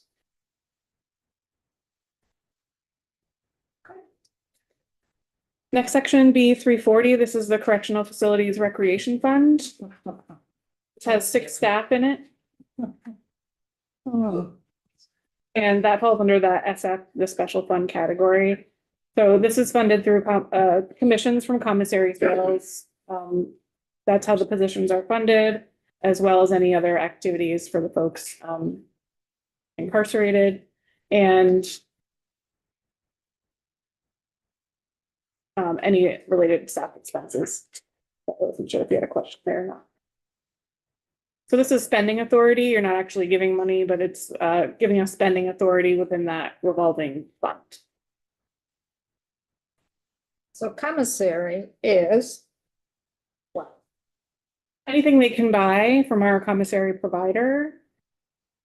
It's snacks, it could be hygiene products, shoes, anything in addition to what this facility provides them. does that also go into their rec fund Yes, yeah, all the commissions go directly into the rec fund and pays for this? and pays for this. So that's been an ongoing issue in terms of how expensive it is to buy things in the commissary. But you can also get some snacks, you can get different things, but also clothing. Not saying it's right, but so if the profit margin was lowered, let's say, then we would end up making up the difference of taxpayer dollars to pay for this program. Joe, I think there's a bill that speaks about that. Troy has lots of bills. Bill about It's it. such a Real, bad- pretty should hit the fairly floor. certain. I think it's gonna hit the floor this week. There you go. You didn't sign up. I didn't, but I figured we could discuss. The issue is some folks have the ability to pay those prices. Because they have family members that give them set amount of money, other folks have no money. Kevin? May I ask the $528 for child care contribution? Yep. And what is that? That's a state benefit that all employees, the state pays it on the employee's behalf based on what they make. And I believe it was last fiscal year we saw it go into effect. It's like That's the payroll tax. 0.004%. Yeah, so Yeah, it's a payroll based. so it's small, I benefit. just didn't, It's so Benny. either 33 or 44 basis points, depending what the employer wants to do.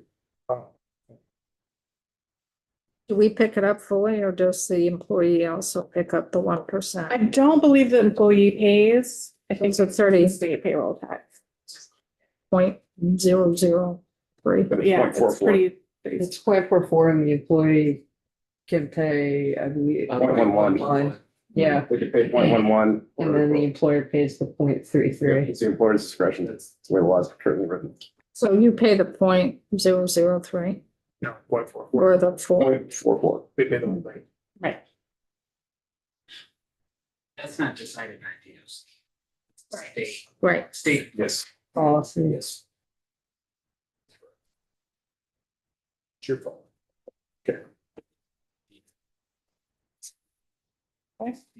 Okay. Our last section, B 341, this is the Vermont Offender Work Program. We spoke about this during BAA. The final staff remaining in this appropriation are for the plate shop and the graphic design shop. The other expenses hitting this fund are for raw materials to produce license plates and anything related to the graphic arts. So that's why you'll see a decrease here, just to peel off that final amount from that appropriation, since the other shops are closed. I know this is not the spot for a testimony, but I'm hopeful that there's paint that adheres to the license plates. Okay. There was one production that was in the B cycle that the paint just did not hold. Babo. I think it was the B. It was the B cycle. Plastic wrap.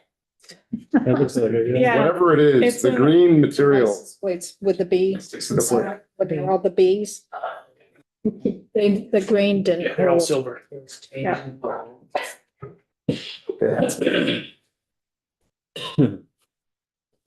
So for this, it's 403,000, right? So have we erased the deficit in this with the 3.1 million that we approved in BAA? Yeah, if that goes through, it will remove the deficit completely and we'll be starting at 0.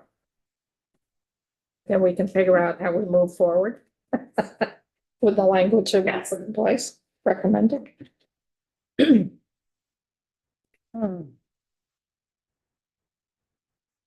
Yeah, that's it for us. The next page is our notes for you all. reference back to, and then we talked about the healthcare contract on the final page, so you can have that breakdown. And up above that is the internal service fund cost increases, with a comparison for FY 25 and 26, so you can see overall how those increased by category. Very nice.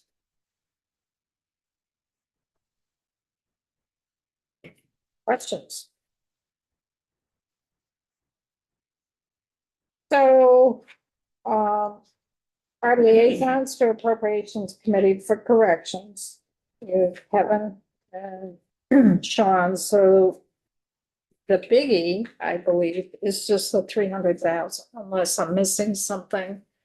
Unless folks want to weigh in on the pretrial services, because that's a big new money, 650,000 to expand that into a couple counties, three counties. Anything stand out for folks that Kevin and Sean should be aware of? It's only Tuesday, people aren't awake yet.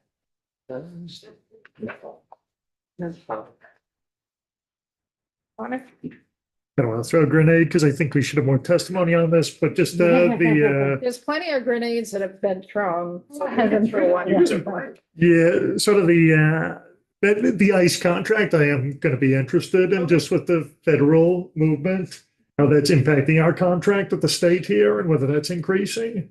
And I didn't know where that would be, it would be reflected as an up in the spreadsheet, so it wouldn't be in here, right? It would be with the federal marshals too, right? Yeah, Contract with the marshals. The funding we receive from them goes to the state's general fund. It doesn't go to us directly, so it's actually not reflected here, other than being combined with the facility cost, generally speaking.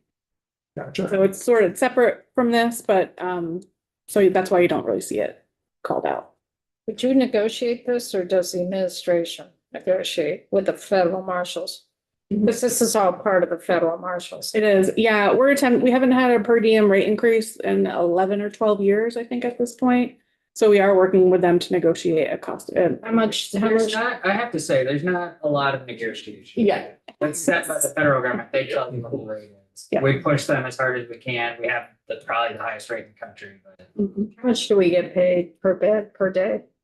35, I think. Yeah, a day. it's very low. Per day, per bed. And how many beds do we have tied up with federal marshals? 50? Today we have Oh, yeah, that's right. 67 Really? with a cap of 80 What's the average length of stay, do you think? from Marshall detainee.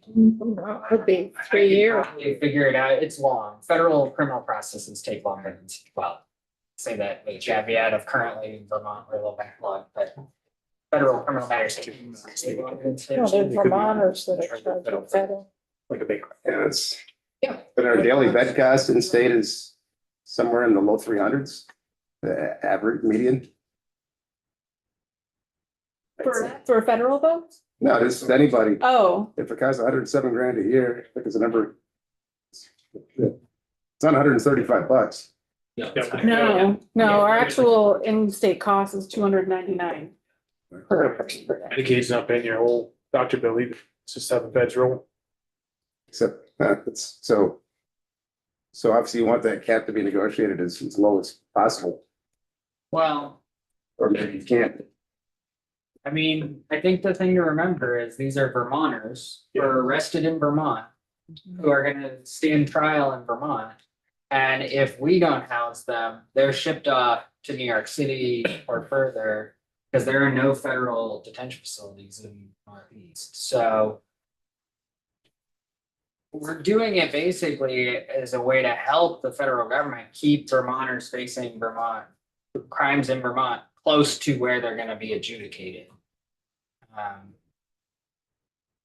And the strain that it puts on the marshals is very high because they're moving people all over the place. I think the last time I talked to them, I think there's around 250 folks pending criminal proceedings in the US District Court of Vermont. We're taking 67 of them, so I mean, we're taking a small fraction of the total. And that's, I think, all we can really do. I don't think we should go much higher than what we have. But, it's a balance. But to rephrase it then, so the feds recognize that we're subsidizing their detained expenses. And that's just, that's a right your senator question. But But it sounds we're But at the same time, it is the feds, but it's our people, it's our citizens that are like, say, Joe Schmo robbed the bank, it's federal offense. It's a Vermonter that did it, it happens to be a federal offense versus a state offense, so it's not like it's somebody that, committed a crime, what can be probably once in a while. Somebody committed a crime in California and they're waiting to go over there, maybe that's the case on a rare occasion, but the majority of these people are people that committed crimes in Vermont who are Vermonters, but they're charged with a federal crime versus the state crime. So they're ours anyway. But I'm hearing the state of Vermont wants to provide the housing here because they're gonna be processed here. It's a policy decision. We've decided that it's in the best interest for Vermont. But And did you, it's our choice. and Yeah, did you're you, right. did you say there hasn't been an increase in about 12 years? In the per diem. And we hope, Pushed the Marshal Service very hard on it. And we've explored many avenues to try to get more money out of the federal government, if you will.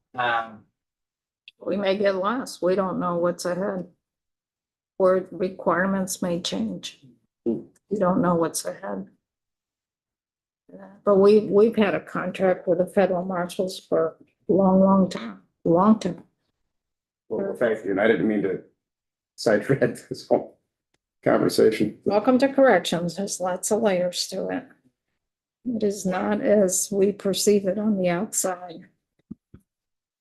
By a long shot. Any other questions on the budget? Any thoughts? Anything you want Kevin and Sean to say to Trevor about the DOC budget outside of the 300 heads?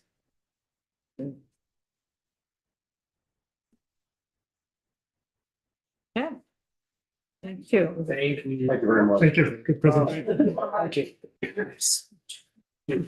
So let's take a 10-minute break, folks, and we'll come back and we'll chit chat with Scott about the other items that maybe we can weigh in on.